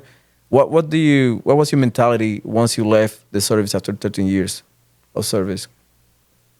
So I had suppressed a lot of emotions, during those years in the wars. Yeah, I keep moving forward, and I just had pushed them down so far. I didn't know what PTS was. I always thought like, if you get a man up, just don't be weak. I think PTS manifests differently in people. Mine came in the form of like road rage. I get angry very quick. Somebody cuts me off, I'm chasing them down, yelling at them, and realize, man, that was stupid. Yelling, throwing things, some failed relationships. And I realized I need to get help for that. So I went through the VA system. And you know how the VA is. They give you a drug. If that doesn't work, we're going to up your dosage on that drug. Here's another one. If that doesn't work, we're going to try a different drug. And I got to the point where I had like 6 prescribed medicines from the VA, and I just felt like a zombie. I remember going to work, and it was just like, I was driving. I was like, I don't remember how I got to work. I just felt numb, felt dead. And the other thing was sitting around in a circle, telling my feelings to a bunch of strangers. None of that worked for me. Transitioning from that to the civilian world wasn't easy. I had to take a couple jobs, working as contract HR. Didn't make a lot of money at first. And then I got into manufacturing. I worked for a company down in Katy. I became a recruiting manager for that company. And that's where I met my wife. She worked there as well. And the whole time people thought something was going on between us, but we never did. The cool thing was, about Valerie, I got to know her as the real me, and I got to know the real her, because we were both dating other people at that time. So there was no false pretenses trying to make yourself look better. We got to see the true nature of the other. And when we start having feelings together, we left the organization, went in different ways, different companies, but we stayed together. And I tried to get in oil and gas. It was tough. You don't have any experience in oil and gas, they won't hire you. Went that for months until I finally found a smaller company. It was Express Energy that hired me on. It was a 2,000-man company to hire me on to be recruiting manager for that, and hiring people for oil field services jobs. It was a tough job. You're out in the field for 21 days at a time, harsh conditions, and I had a tough time keeping people from turning over, because they get in for the money and then they don't stay. And so I had a thought. It's like, why don't we hire vets? So I went and talked to our executive leadership team. I was like, hey, give me a pilot program. Let me hire some vets, see what happens. So at that time, we had a 68% turnover from civilians that we were hired for field positions. And I had a big hiring event and hired like 18 vets. In the whole year, only 1 left.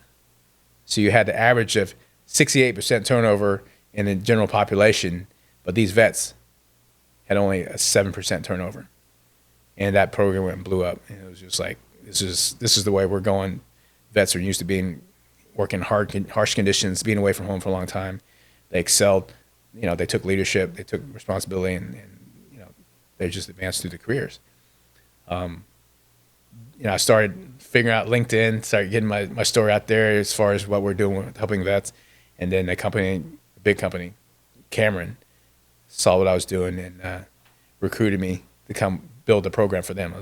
And at first I was like, no, I'm not going to leave here. I already built something to put my name for myself for this company. And they're like, no, you don't know who we are. We're Cameron. We're like a lot bigger than you. And this would be something you would do full time instead of being just a recruiting manager, you'd be building this program to hire vets. So I finally agreed and got on, and I built the program. And then you were talking about from a 2,000 man company to a 35,000 employee company, $10 billion company. And as I'm building a program, I realized, there's a lot more to this. And it was during 2014 when I got on, and it was a downturn. So I had just gotten hired on, and now the industry, and there's peaks and valleys, and we were at the downturn, and we weren't doing any hiring, so we had hiring freeze. So I was like, I got to figure out what to do with this program. So this was the time for us to build our reputation within the community.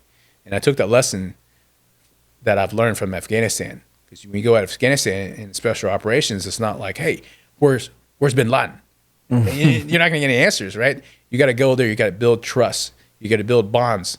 And what we did in Afghanistan is we would go to these villages, and we would offer first world medicine, inoculate them, their children, the older people, take care of them, help them build things and bridges and get running water.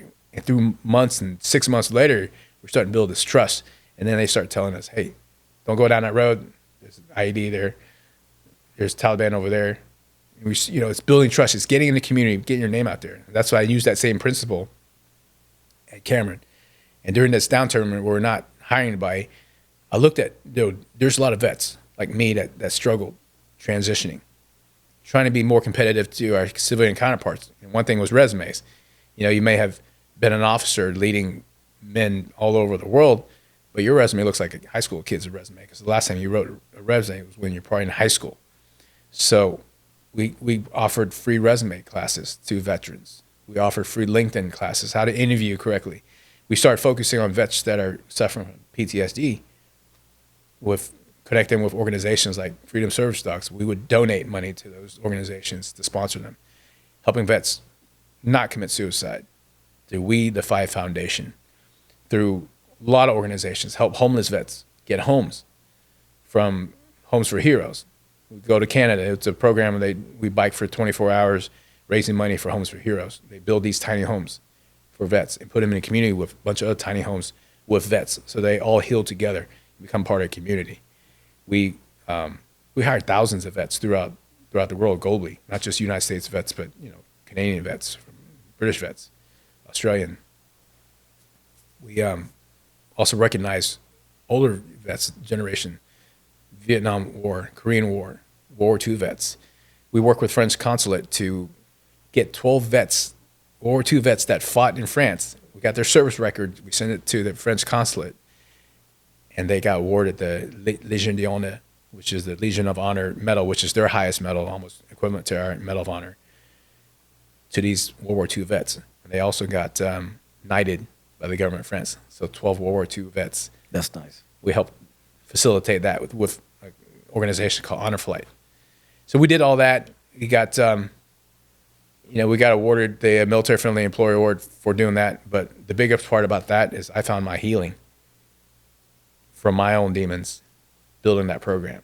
It wasn't from the VA drugs that they gave me. It wasn't sitting around talking about my feelings to strangers. It was helping veterans, people that are my brothers, that I care most about in this country, because they're the ones that sacrifice the most for us, to help them save some of their lives, get them off the streets and find work. That was part of my healing. And that's something I'm very proud of. That's pretty good, man. It is incredible seeing veterans going to the civilian life, using their skills to improve on I would not say bad or old techniques of hiring people or working. It just basically improve on something that's already there. And military guys and women are keen on that. I mean, always, improve on something. It's always room for improvement. That's a rule that I use. If I got something done, I look at it a couple months later, a couple weeks later, it's like I can make it better. Yeah. And it's something that we as a military personnel or private service, we do a lot. It's improving. One thing I wanted to tell veterans is it doesn't matter what your rank is. Mm-hmm. A lot of us, you and I, we're both enlisted, right? If we had just followed the path of an enlistment soldier and getting out part be a blue collar job. Doesn't mean that you shouldn't accept that as just your future. I'm not saying blue collar job is anything wrong with that. That's the backbone of America. But like my background, combat medic, artillery. If I had just followed like some of these companies' MOS analyzer and put in my rank, put in my MOS, it'll shoot out like I did for that Home Depot. It shoots out that I would have been a good checker or a stock person or a security guard. As a medic, Army medic, I could drive an ambulance. Not even be a paramedic. I could drive an ambulance for $8 an hour. Don't accept that as your life. Just because you're enlisted doesn't mean you can go. Doesn't mean you can't go to a C-level executive position in a company. You just have to meet the standard, like the military, and beat everybody else that meets that standard. If there's a requirement that to get your degree, go after it, get it. Now I attribute that to mountains. For my life, I had a lot of mountains. Like eventually, I finally finished my undergrad while I was working at Schlumberger. Schlumberger bought Cameron later on. Came from a 35,000 employee company to a 130,000 employee company. I did it the hard way. I wish I had finished my degree without a full-time job, without a family, but I did it. And it was a mountain that I thought I couldn't conquer. It was so intimidating, but I finally did it. And how I did that was put one step in front of the other, kept on going. And after I graduated and got my undergrad, I went to Harvard Business School. I did the PLD, which is the Program for Leadership Development. It's, your MBA, you have to have 2 years of a professional experience to qualify to apply for the Harvard MBA program. PLD, you have to have 10 years of experience in management. So the top 10% of the instructors, the professors from the MBA program teach at the PLD. So I was able to get in that program mostly because my story of giving back and my story. It's like Harvard wants to know, like, what are you going to do with this degree? Is it to just elevate yourself, make a lot of money, or how would you give back to the world? So my story obviously resonated, and I got in. And it took me a little over a year, almost a year and a half to finish that.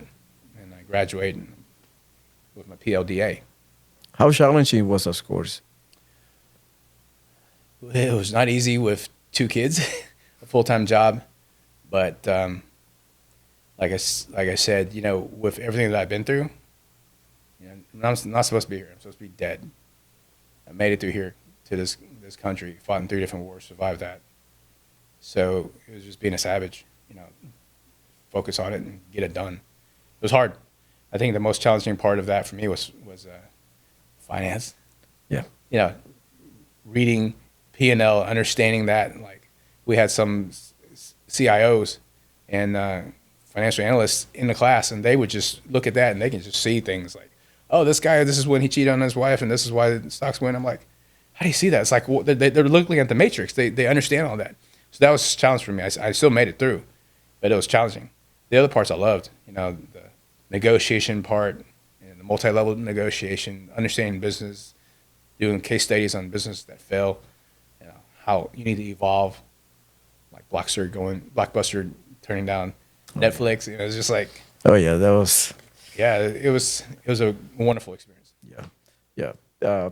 That's a funny story about Blockbuster, like how they turned down Netflix and how they not returning fees, kind of like broke. Yeah. Blockbuster, but that's another subject that we have to go through later on. It's a fun topic to touch because I look a lot of Netflix stuff and Blockbuster like documentaries, and they were talking about business practices that would either make you or break you. Yeah, everything's evolving. Like, okay, you got Netflix, right? Mm-hmm. And you also have Amazon. It's killing a lot of the brick and mortar stores. Like, you get it next day. It's right there. Yeah. Uber, tackling on cab industry. Airbnb. And now there's crypto challenging banks, and people are like, oh, I don't know, it's crazy out there. If you don't take the time to understand these things, you're gonna get left behind. Yeah, that's how I was talking to a friend on my last podcast about XRP and the Swift payment, and I was like, man, the writing is out there. Yep. You just had to put the dots together and you will see the whole picture. It takes time Yep. and discipline to look through it and get out on the rabbit hole and determine and predict or seize those changes in the market. Because like a lot of people, Netflix, Airbnb, Uber, they saw they had the vision Yeah. and they put their energy on it and they changed the market big time. Mm-hmm. And it's a special skill to have to see those little subtle changes in the market and basically tap on it and make the best of it. You know, when I was in Harvard, one of my classmates was telling us about Bitcoin. Like, he even had like our whole study group together. It's like, hey, I got this guy. He wants to do a virtual presentation for you to learn it. We went through a presentation. We're like, oh, that sounds exciting, but none of us jumped on it. At that time, Bitcoin was 5,000 a Bitcoin. I wish I had jumped on that at that time. Yeah. I mean, I did jump on it a little bit later. I jumped in when it was about 28K, but I wish I'd done it when it was 5. And listen, you know, I'm in the Bitcoin and XRP now. Oh, it's okay. XRP is kind of like where Bitcoin was. Yeah, pretty much. It has utility, and I try to tell people, you know, get some, and it's like I lead them to water and they don't drink. Yeah. I don't know how to tell people, you get on board. Even if it's just a little bit, get on board. Just a little bit. Question that I have for you that I want to go back to is your family. On offline, we were talking, and you were mentioning the birth of your child and how important that was for you at that moment. But tell me about how is your family so important on your decision making process, and also in the future endeavors that you have. How important is your wife and your kids to you? It's just the most important thing in the world. So I think a leader of a country should run the country like he would run as a head of a household. Like, you take care of your family first. You take care of your household first. Like, you know, my wife and I have been putting money away for our kids for their college. We're hoping that they end up serving as well, maybe in a service academy. And then we would take that money that we had saved them for college and put in a fund for them to hit milestones. Like, say you graduate from college, you're going to get X amount of money. You know, you don't just give it away; they'll just blow it away. You do certain things right in life, you get a portion of that money. You know, we're pushing our son more into, like, he loves math, which is great. I love it. That maybe you could be an engineer. So we buy him like STEM toys, like robotic stuff. And it's like, you know, the Air Force has a great cybersecurity AI program. You should do that. So we're kind of pushing them towards that. And my daughter is a tomboy. My wife tries to get her unicorns and princess dresses. I'm like, here's a robot. Play with that. You know, and it's you should take care of your family. That should be the very first important thing, because, you know, at the end of your days, it's like, what do you have, your job or your family? And going back to like leading the country, a leader of the country should be focusing on our country first. I'm sorry if the kid down the street doesn't have a college fund. I'm not going to fund that kid's college fund at the expense of my son. I may help out a little bit for the neighbors, but we're not going to just spend our hard-earned money for somebody else when their family should be taking care of them. And that's how we should run a country. And that's why I love America, taking care of America first and Americans first. Yeah, there's strategic alliances that we should keep, but not at the expense of our people. Now, moving forward, I was looking through your bio, and I saw you having Invictus. You created Invictus. Tell me about that business that you created from the ground up. Can you tell me more about it? Because I was looking info, Sure. and I was like very interested in what you do, but I want to kind of expand on it. So after 12 and a half years of being in oil and gas, I finally got caught in the downturn, and I was laid off in my birthday in 2024. And my wife and I had started the process of having second, third streams of income. So she had graduated from Rice with her MBA and got really interested in entrepreneurship. And we had put some of our life savings into a chiropractic clinic, and we had to start building that. So I had that to fall back on, even though we're not making any money of it right now because it's a startup, so it takes 12, 18 months to before we get out of the red. But we had started that business. We also had some real estate property that we're generating rental income from, and then I started investing in crypto. And so Invictus Ventures Group was kind of like the umbrella entity where we invest in holistic medicine, which is the chiropractic clinic, real estate, and cryptocurrency.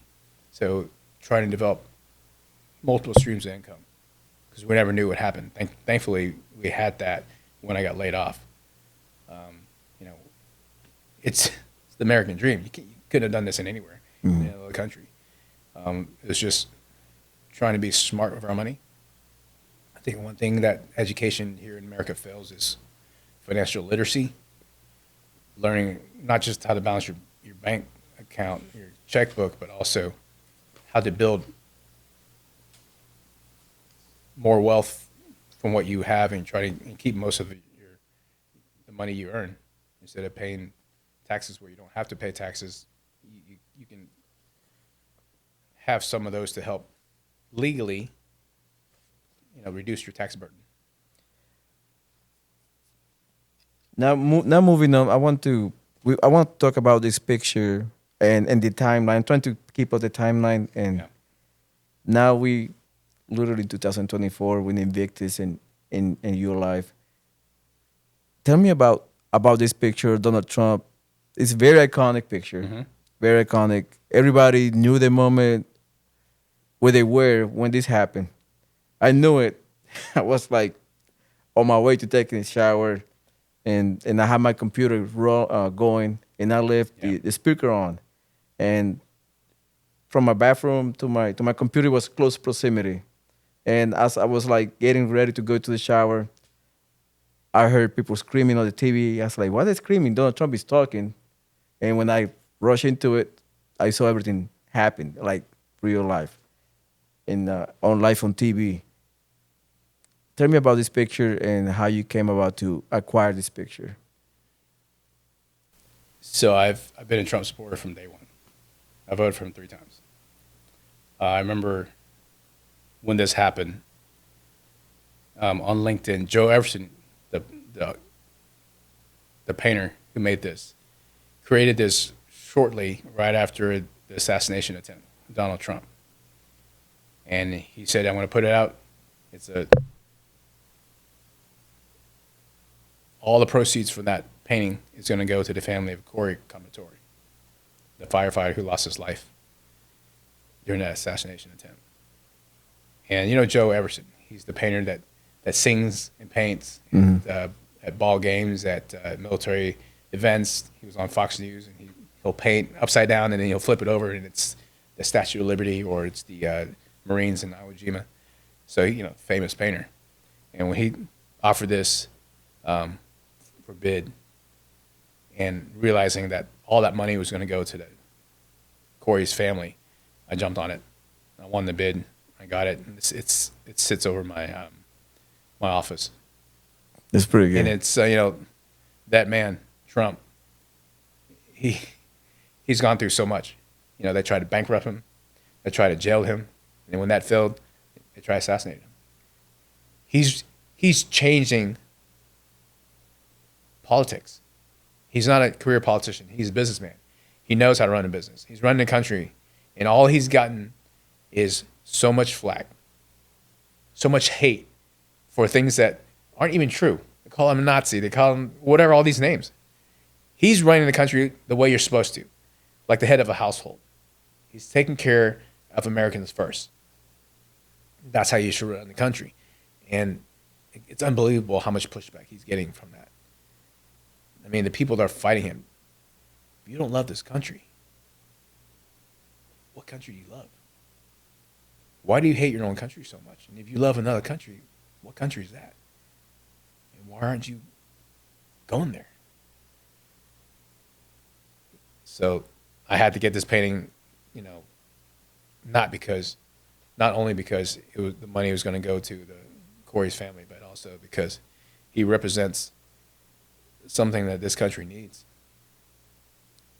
it's a revolution in American politics, and we're heading towards the right direction.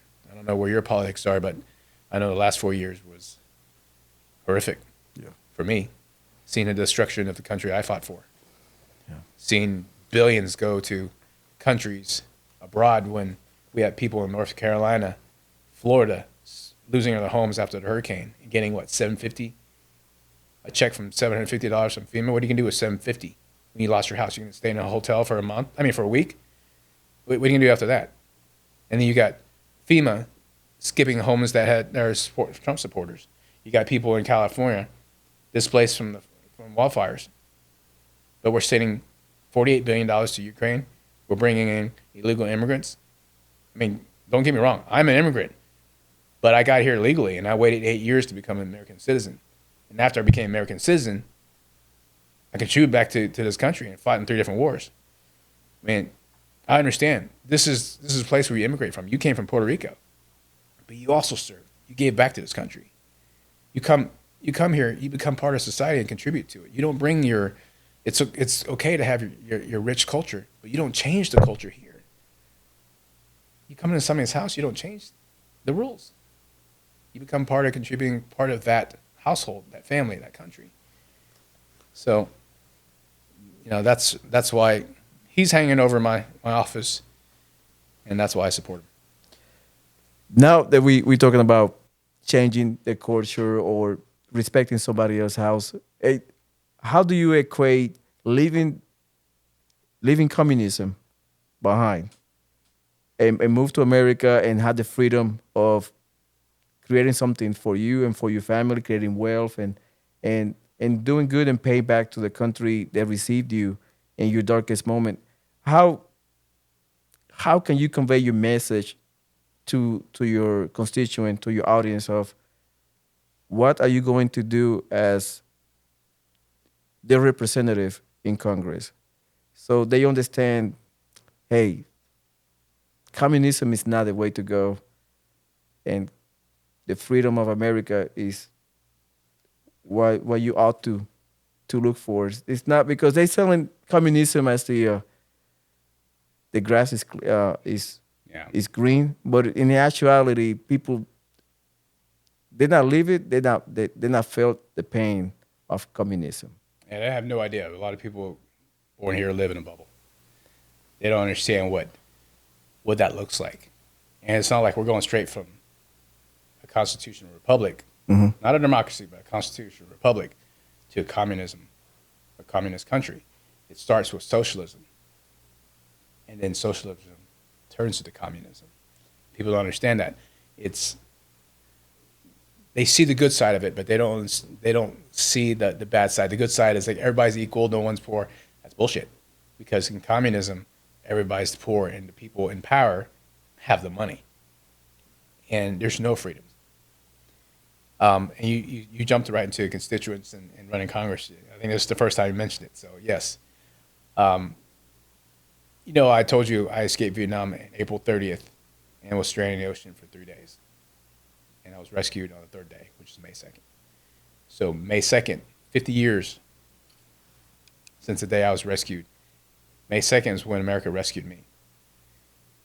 And now, on May 2nd, I'm going to announce my candidacy to run for Congress against Dan Crenshaw in Texas District 2. Because I want to put America first. What are your thoughts on Daniel Crenshaw? When Dan Crenshaw ran for office, before he became a congressman, I was all in.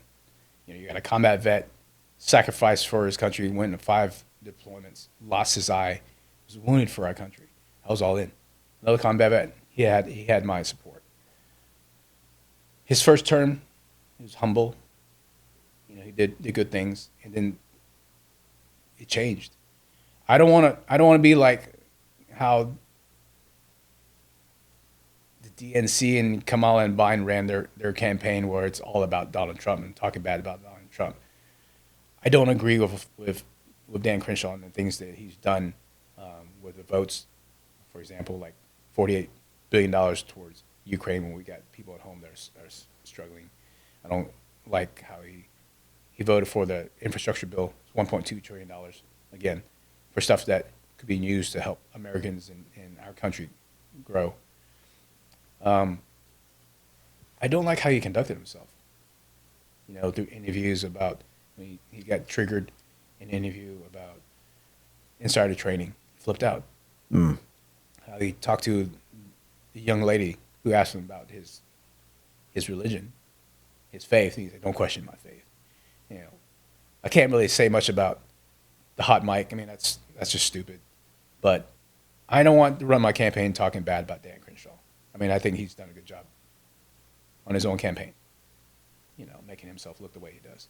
What I want to focus on is how it would represent District 2. You know, I've got the business acumen. You know, I'm not a career politician. I ran a business. I'm running a business. I understand P&L. I know how to run it efficiently. I built a global program in oil and gas. I've been in oil and gas for 12 years. So I bring all that with me. I have combat experience, 3 different wars. My love for this country is proven. I put myself out there in 3 different wars, fighting for this country, loving this country. For me, it's about how would I represent District 2 as Congressman Tran, and that's by I'm running on 3 things: making us safer, stronger, and wealthier. Putting America first, putting Americans first, putting God, family, and a country first. And those are the policies that I'm running on. They're on my website. It details everything that I stand for, and also my pledge. Can you give me your, because you're very well versed in the energy, and how can you make a big impact on the energy? Because, you know, as everybody know, Houston is a hub for energy. You know, oil and gas is very predominant here in Houston. What is your vision on energy? Let's start on energy, and then we move on to safety and Sure. other matters. Yeah, America's energy independence is extremely important. Imagine going to war, having fuel for our vehicles, and just then that's from a safety standpoint. But understanding that we don't have to rely on other countries' resources to run our country for safer, affordable energy. Everybody talks about, oh, let's go to cleaner energy. The cost for that is tremendous. The energy from solar and wind, yes, we need to move towards a cleaner energy, but it has to be in the right pace. It can't be forced down our throats. It has to be reliable. It has to be affordable. And for me, it's about removing some of the regulations for oil and gas, because oil and gas is going to be here for a long, long time. And I hear about carbon neutral by 2050. It is not possible, not unless we want to spend a lot of money. It takes a lot of money, a lot more than people expect. We're talking about, in the low end, $1 to $3 trillion a year. And who's going to pay for all that? And that's low end. On the high end, could be $7 to $11 trillion a year to 2050. Yes, climate change is real. I believe that. But humans have participated in global warming since 1850 from the fossil fuels we burn.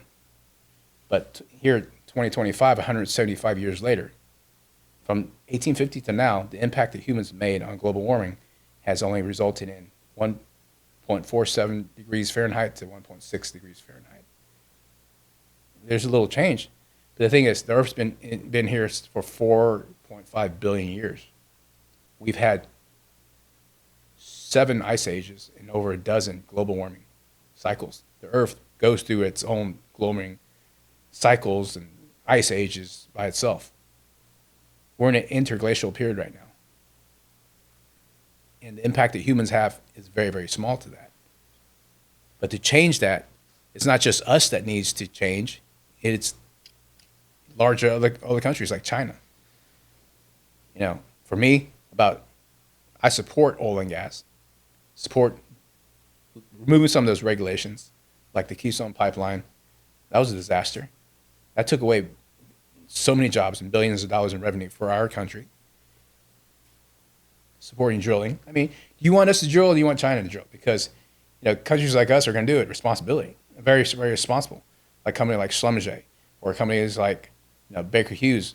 We're going to do it. We're held to a very much higher standard. And we're going to extract the fuel, but leave a very small footprint in doing so, as opposed to other countries that may not care about it as much. So I support energy independence for America, and Houston is the energy capital of the world. Yeah, you're absolutely right. Moving up to safety and borders, what is your? I mean, being an immigrant and being here for decades. You've been here for about already like 4 decades to be 50 years. 50 years. So, what is your thought on your thoughts on Donald Trump border agenda and deportation of illegal Yeah. undocumented or illegal immigrants? Because it's a lot of backlash. You know, uh, this guy Abrego Garcia got deported back to his home country, and you got Democrats now flying it to CCOT, try to get him back, and It's shameful. it's shameful. It's But- shameful. It's treasonous. Actually, they're using tax dollars to do that. right? I mean, they're putting so much effort into trying to save him. I wish they had put that much effort into Americans when they're struggling in North Carolina, Florida, California, homeless vets. Where were they? I mean, immigration, yes, this is the land of immigrants, right? But it's not. There's a process to get here. I lived in a refugee camp too, or granted political asylum to legally come here. It took me and my family 8 years to become the U.S. citizens. I pledged allegiance in school. It's just something that, this is it. You know, I'm American. I'm not Vietnamese American. I grew up in Vietnam, born in Vietnam, but I'm American. There's no other flag. The Vietnamese flag is not the same flag, you know, where I came from. It's a communist flag right now. I don't want to go back there. I want to live there. You know, I fought in the war. The flag was on my shoulder, right shoulder. I was an American flag. I'm an American. You come here for a better life. You become an American. Don't come here, develop your own little self-segregate. Don't self-segregate. You know, we fought against segregation in the 60s, and people are self-segregating themselves in America. Become part of America. Contribute to America. That's how I believe in immigration. As far as people getting deported, you broke the law. And there's a lot of people that came here for a better life. But during the Biden administration, 10.8 million illegal immigrants came into our country. Some of those are not people just looking for a better life. You got state and non-state actors that are here with nefarious intentions. 9/11 happened, right? That changed everything for us. You remember the attack on Israel on October 7th? Yes, I do.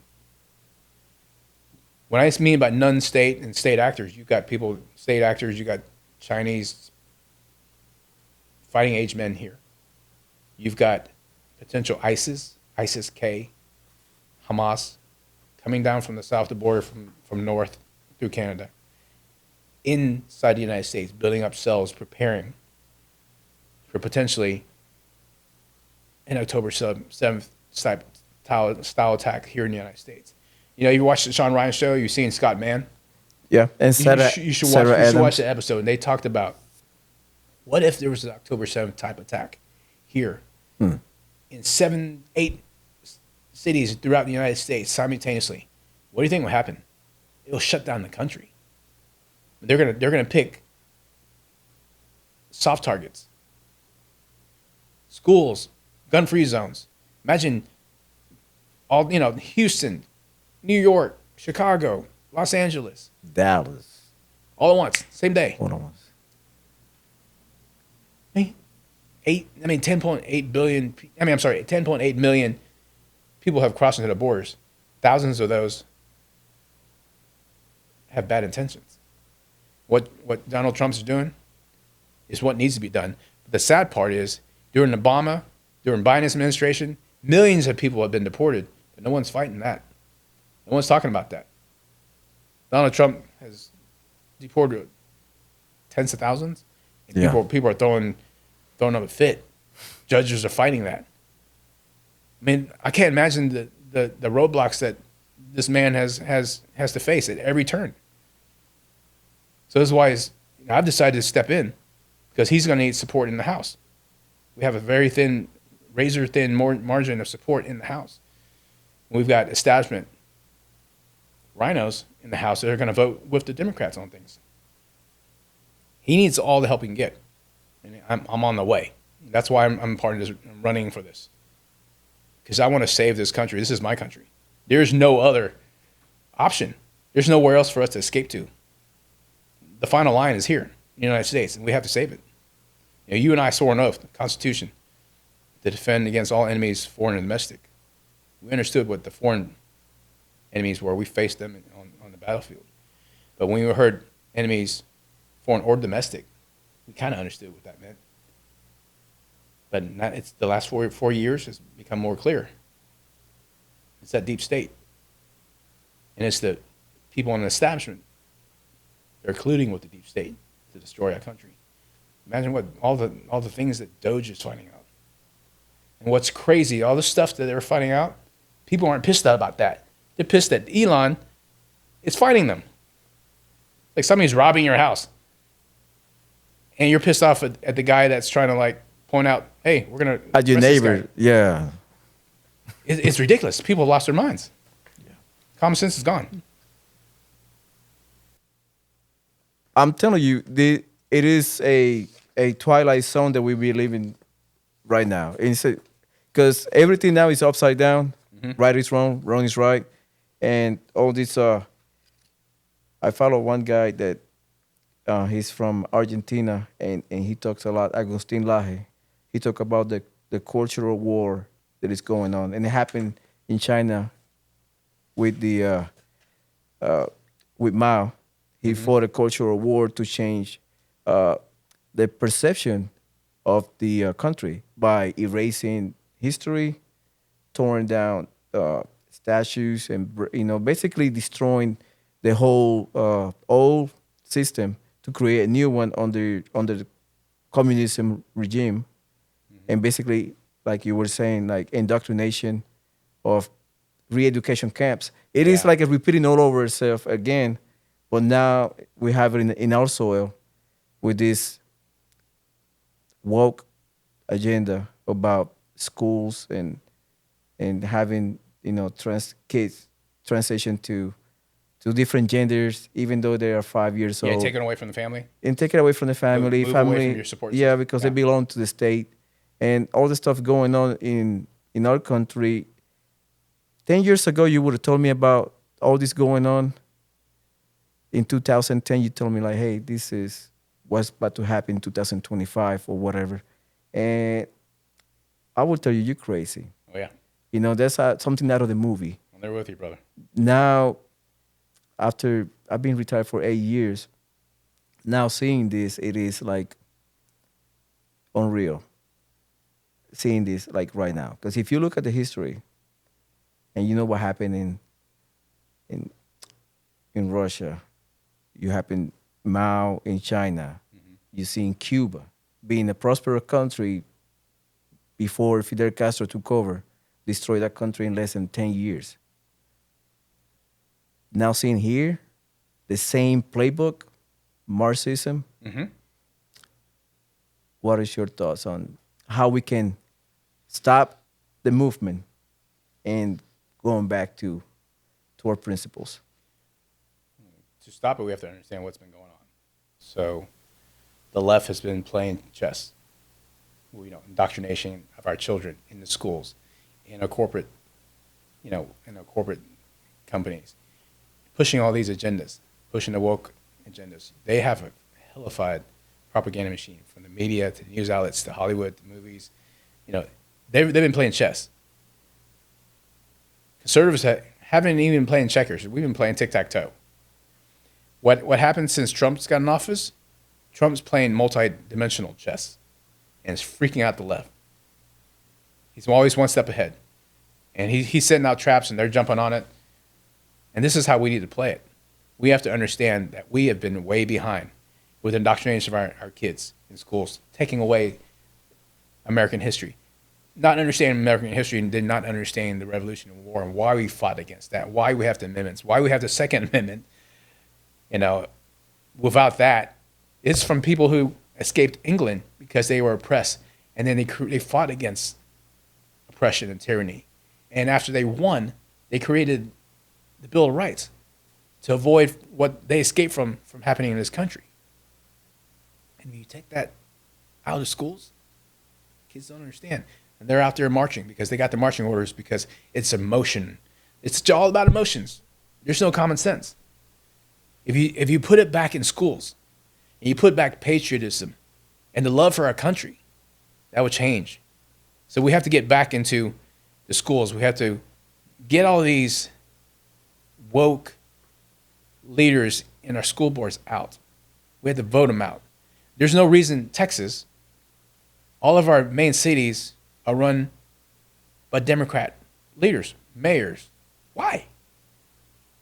Because people have been indoctrinated through the propaganda machine to believe that is the right. They're on the wrong side of history. They think we are. What Donald Trump and his team are doing is the catalyst. It's a revolution to fight for our country again. We almost lost that country. I mean, you saw what happened. Biden, they've been propping him up as cognizant. He can barely walk down the stairs without falling. He can barely finish a sentence.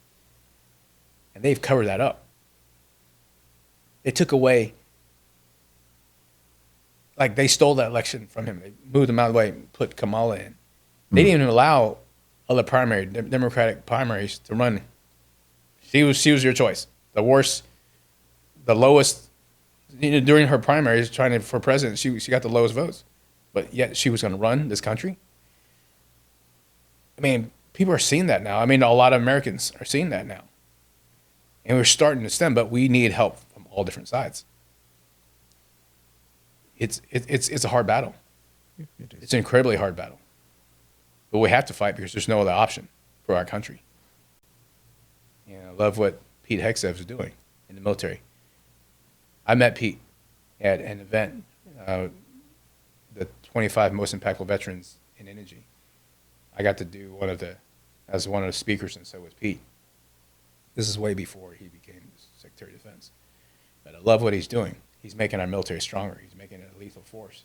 And he's not making us a police force of the world or nation builder. And he's kicking out the people that are not performing. That's what we need in this military. It's the highest recruitment for decades. Yeah. I mean, you and I joined the military because like back then it was like be all you can be, the best. Yeah, I was the last on the area of the BO you can be. Yeah, like the recent commercials in the Biden administration is not speaking to us. The guys that are patriotic, we want to go out there and we want to fight. We want to fight for this country. It's not like a belonging bullshit. Mm-hmm.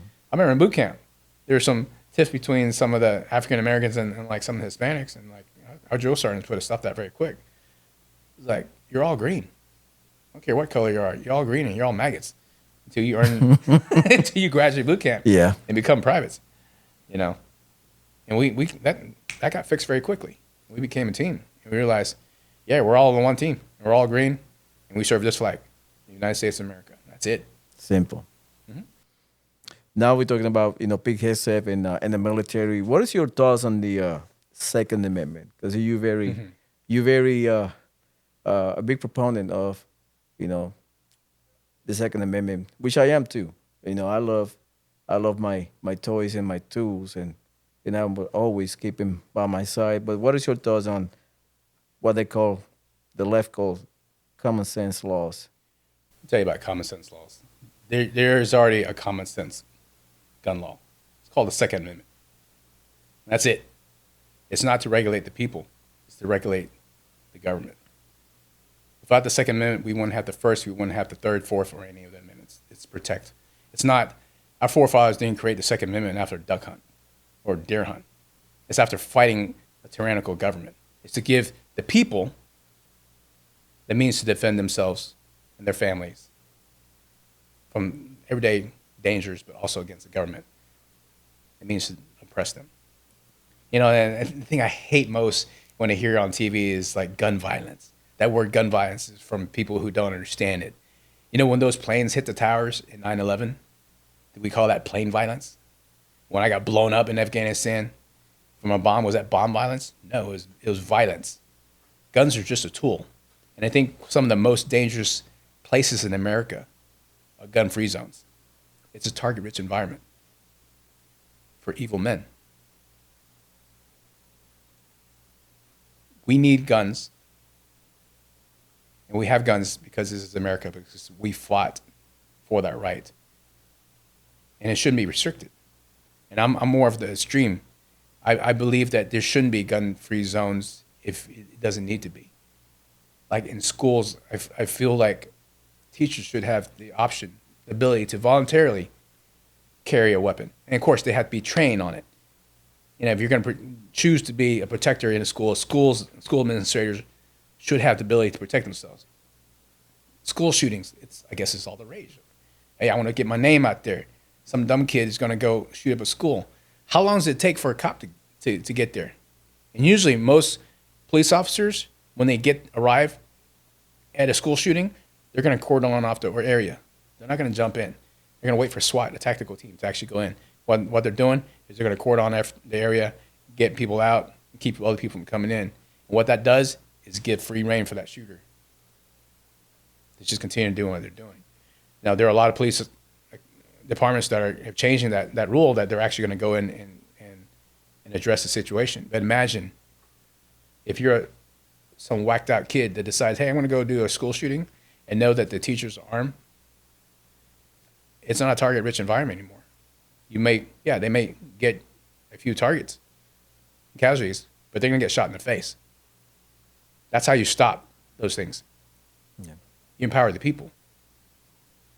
Of course, I think everybody with a gun that's going to carry should have the ability to be really good at it and train. But that's how I feel about Second Amendment. Gun laws only restrict gun-abiding citizens. Always. I mean, if you're going to be a criminal and commit murder, robbery, are you going to follow a gun law? Oh, I'm going to rob this house. I'm going to carjack this house, but yeah, gun's illegal. I'm not going to use the gun. Really? They already have guns. I mean, you know this. That only restricts the people who are law-abiding citizens. We already have tons of gun laws in place. Just enforce them.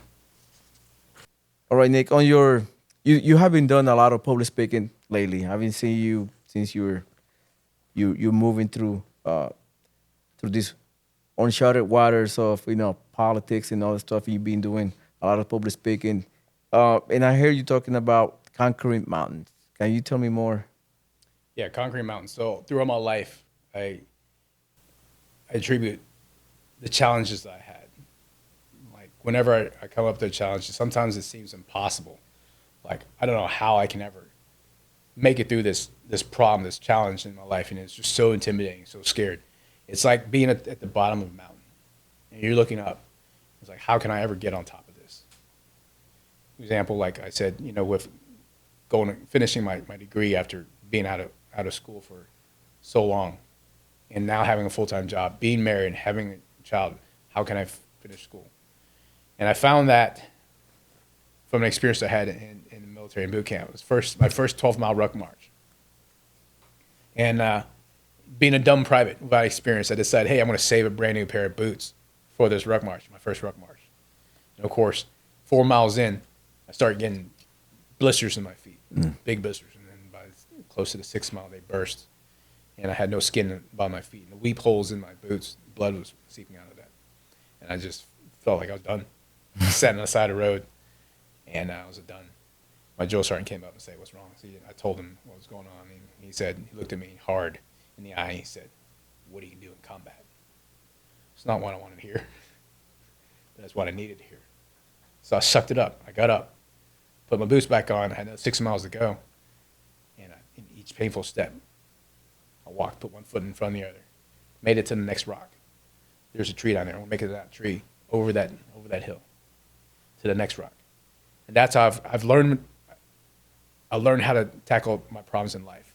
That day was the day I found myself, when my body told me I was done, but my mind was stronger and told me to keep on going. It's that voice. And then, as I countered the mountains in my life, the big challenges, I realized, yeah, it's very intimidating as you're standing at the bottom. And how you get there You take one step, and then another step. And as you're climbing up, rocks are going to fall on you. You keep on going. And then finally you get on top of the mountain. You made it. But don't rest on there. Look at the horizon, see the other mountains, and start making it down and try to conquer that. Like, I could have stopped after Desert Storm and be like that grandpa that just talks about, oh, I was in Desert Storm and I fought this war. But I didn't stop there. I went to Afghanistan. And then that was my next mountain. Then Iraq. And then college. And then Harvard Business School. And then building my own business. Now running for Congress. This is a huge mountain. It's probably my toughest one yet. There's going to be rocks falling down for me from all different things. But I'm going to take one step towards it. And you talk about my pledge. I'm running for Congress to serve again. I fought for us abroad. I want to fight for us at home. And it's about true service. And the pledge I have, which is on my website, it's in black and white. It's out in public, World Wide Web for everybody to see. I believe in term limits. So I pledge that I'm only going to serve 2 terms in Congress. And the reason for that, a congressman needs to serve for 5 years to get a pension. 2 terms would only be 4 years. I wouldn't get a pension. I already have a pension for my VA disabilities. I don't want to burden our taxpayers for serving in Congress. Again, for me, it's a symbol of my service. And the other pledge is I'm going to donate a third of my salary to veteran causes, to veteran nonprofits, to help the people that have given so much for our country. I'm not Elon Musk or Donald Trump. I'm not a billionaire, not even a millionaire. So I do need a little bit of portion to pay my bills and take care of my family. But a third of my salary I've pledged to veteran causes. Again, it's my way of saying it's about service. Going to Congress is not about me getting power, status, money. It's about me serving. Just use that position to serve our people. You know, because even I'm not in your district, how I vote at the House affects the entire country. Mm-hmm. You know, I'm the underdog, obviously. This is a David and Goliath fight. I'm about to go in a fight in my life. You know, getting the word out, connecting with people, whatever help you can give, I'd be glad to take it. You know, I've got a very small team. You know, it's slowly building, but it's a movement. Join the movement. You know, yeah. Save this country. Put Americans in our country first. How you can tackle, like you were saying, mountains, and this is like a milestone that you're trying to reach. It's being in Congress. How you gonna manage? What is your war plan for unseat Crenshaw? Yeah, so easy. So my vision is clear. It's putting America's our interests first. To make this country, my vision is to make Texas and America safer, stronger, and wealthier. And by doing that, you know, it's putting our interests first and Americans first. I mean, we can go in depth of every policy and every stance that I believe in. It's already on my website. It's in black and white. But for me, it's about taking care of our people first. As the head of the household, I take care of my family first.